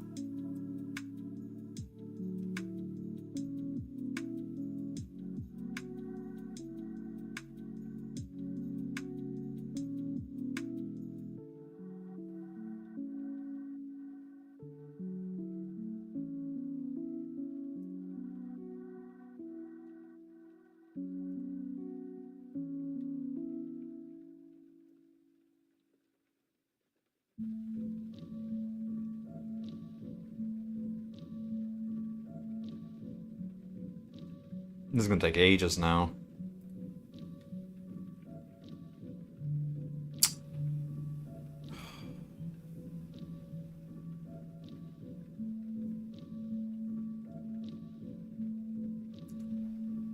Maybe I should just try this other approach, like increase radius until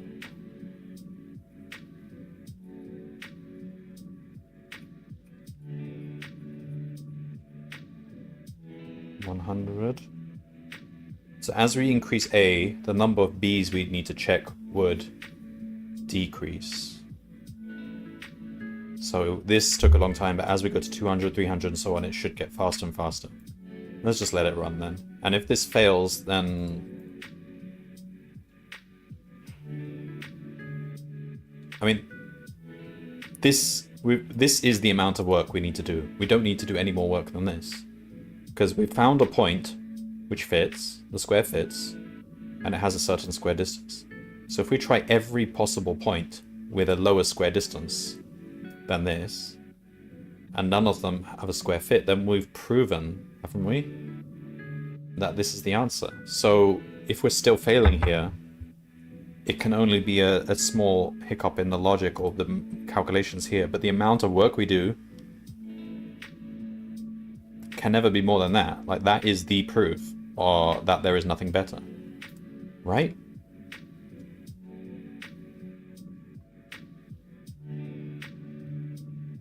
So there could be something wrong with this formula, or...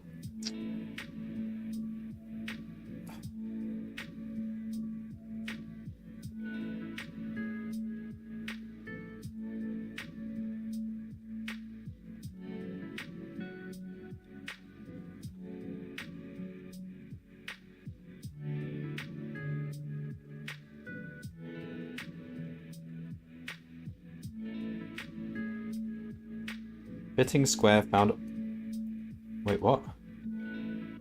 Why have we got that? Where was that from? Fitting... Oh yeah, because of this didn't happen. Okay.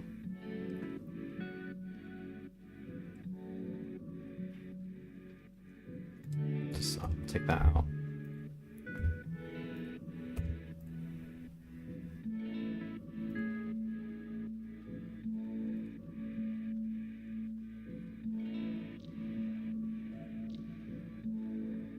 We have no way of testing any of this, so it could be that there's just a mistake somewhere up here.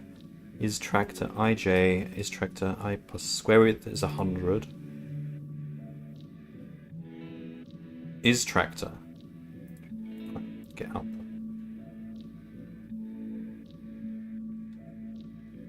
So if we were to... Yeah, and we're caching it. That's correct. And you're caching this, that's correct.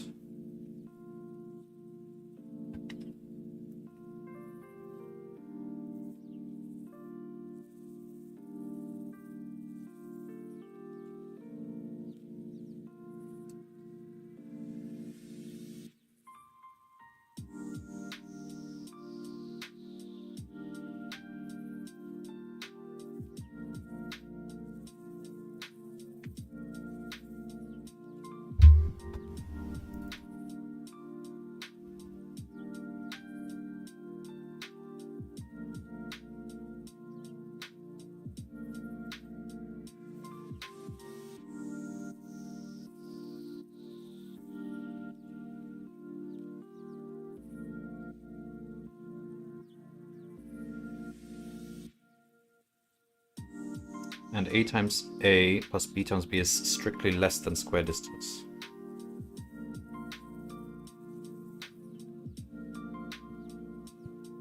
Because we've gone +2, so we might actually end up doing I and j again.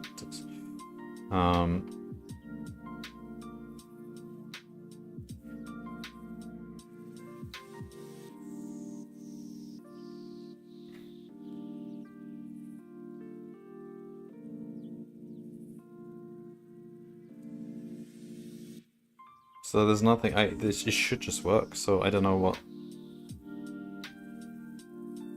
else could be the problem. And then it's 10,000x.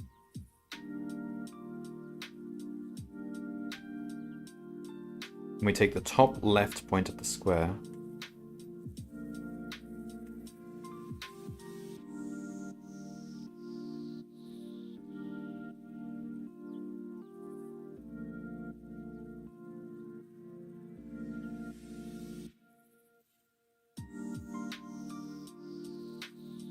So within the square, the point that's closest to the emitter must be the top left. It can't be any other point, so that's fine. That's not a problem.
Yeah, we're not even breaking out here, because I don't know if that logic is correct. It's a bit...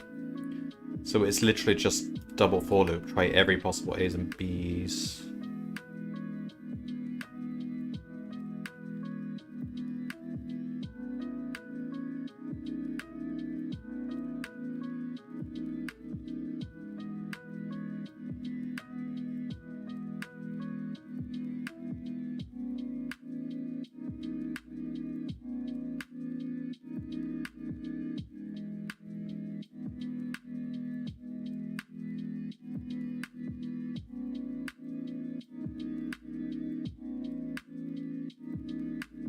Damn it, why?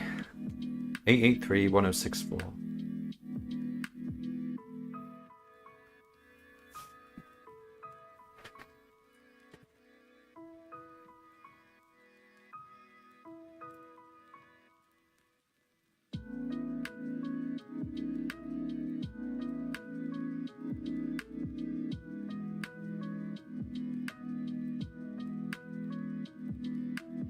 No, it's annoying because they don't...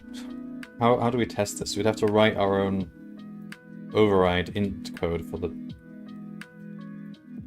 program.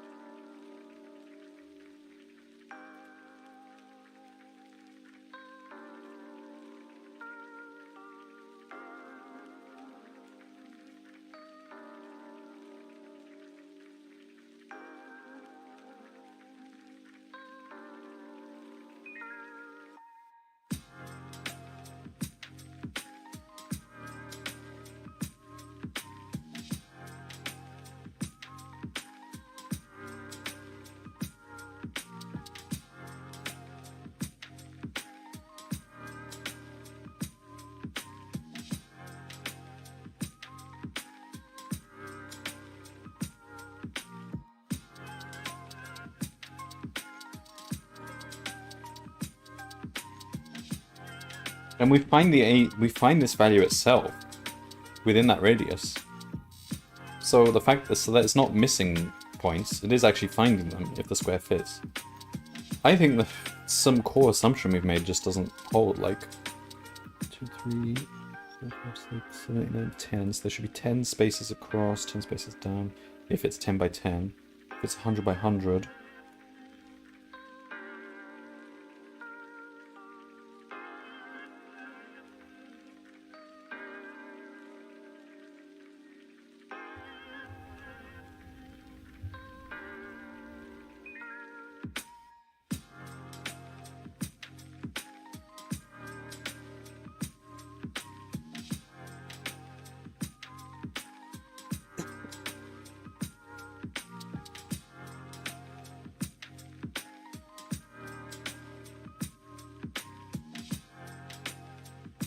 Oh my god.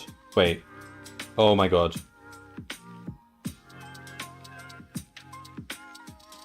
Oh no. Oh no, no, no, no, no, no, no.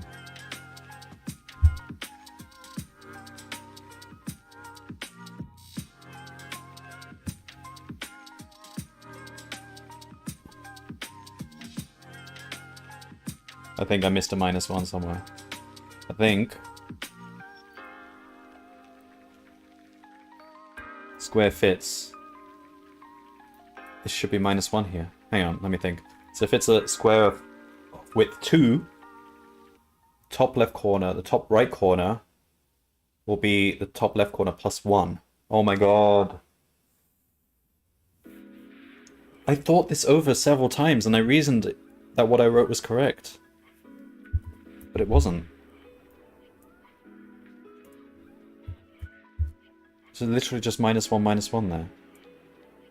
Now what? So we try this same value because the 100 by 100 fits. Let's see what happens.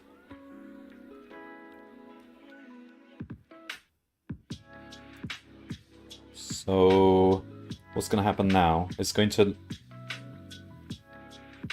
Hang on, stop this. Let's do this thing again. Get an arbitrary fit because we'll probably get one much earlier. Don't override it here. We don't need that. Alright. So... Oh my god.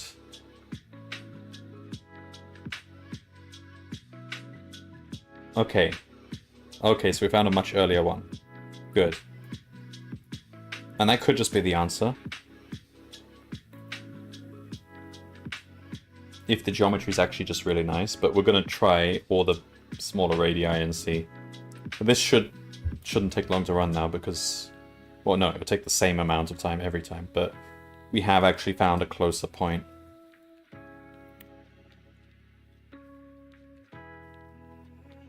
God, this is just a -1. But I'm sure I thought that over and over in my head. So yeah, if it's a square of 2 by 2 square, then the top right corner would be the top left corner +1, not +2. So it'd be plus width -1. Oh, that's what happens when you don't have any easy test case. That you're supposed to write your own test cases. That would be the proper practice. But I'm too lazy to do the proper practice. Alright, we'll just let this run and this should work now. Like if that was the only problem.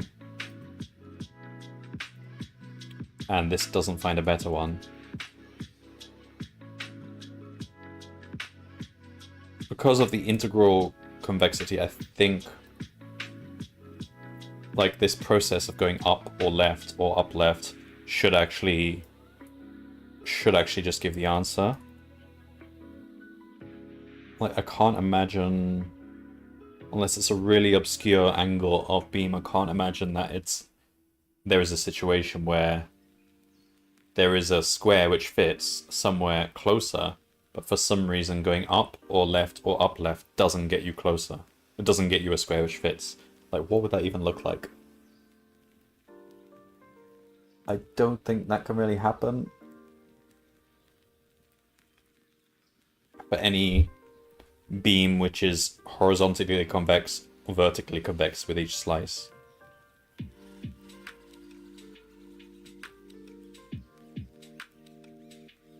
Alright, we'll just let this run and see.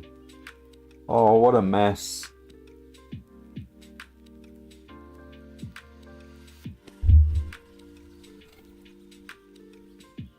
So yeah.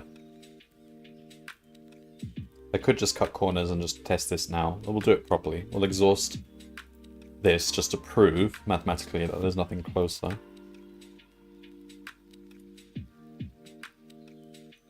So dumb. That mistake would have been caught immediately if we had a test case. I know they want us to write our own, but I would have liked it if they just provided one.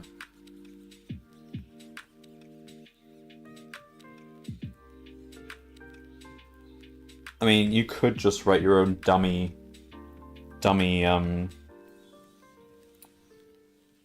int code, which isn't actually an int code. It just returns whatever is in this diagram that they've shown us on the website. But if it still doesn't work at this point, I guess I'll have to. So we just have to write a... I mean, it's not hard. Just copy and paste that example in. Write a program which returns true or false. Each of those values. What's the term that you use? Mock. Basically, we're mocking int code. So we're writing a fake int code which returns ones or zeros based on what we're seeing in this grid.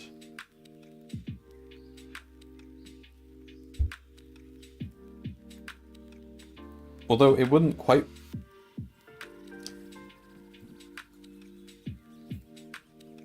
I don't know.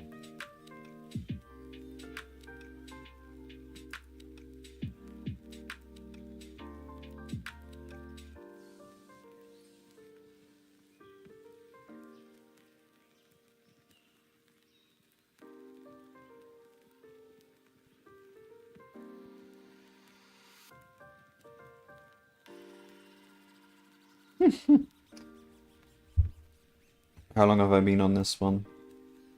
2 hours. Not terrible, but I'm sure we could have cut out a whole hour there. If I got that -1 in there from the start.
Getting there. Come on, 900. So what would be the... Oh, I don't even want to think about what the optimal way or the fast way of doing this is. I just want to get this done and end the stream. I'm sure you could do some sort of binary search or... Yeah, find, so you can easily find... Okay, we used a process to find a square which fits. So we've got an upper bound on the radius. And now just do... binary search in that radius. For each value of each radius you try, you just try a little arc within the beam somehow. Maybe a little error bars left and right. Try all the points. I don't know, something like that. You could make it work. Probably not too hard to code as well.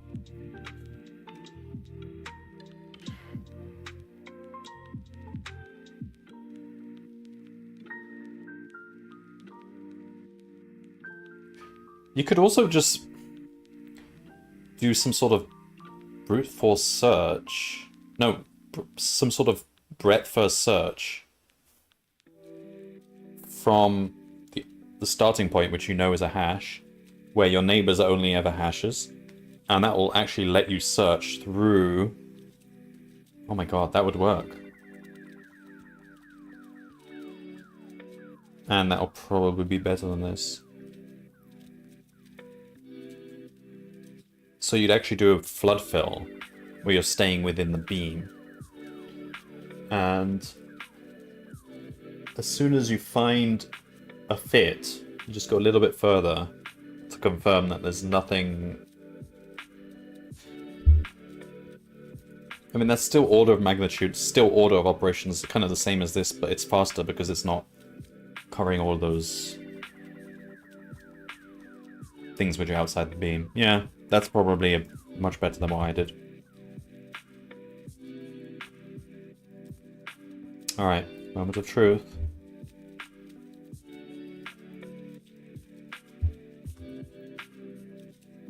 Correct. Oh dear, I made a little mess of this. Lessons learned, which I'm probably not going to obey next time. Test. What are the lessons learned that we're not going to follow? Compartmentalize and test your individual methods before moving on. Test against the test example even if they haven't given an explicit test example. Just write your own mock to replicate that. We're not going to... Who are we kidding? We're not going to be proper programmers. Alright. That's it for 19. I'm gonna take a sneak peek at 20. It's not going to be an int code. Donut portals. Now we're thinking with portals. It's pathfinding. How many steps to get from something to something? It looks like it's a maze, but you're trying to get to this space here. Cool. Seems interesting. I might do one of these tomorrow, and if I don't, then it might be a few days before I get back to this, so... In the meantime, I need to actually upload the 17 and 18 to YouTube. Okay. That was problem 19. So we're in the final 5, the final week of pre-Christmas December.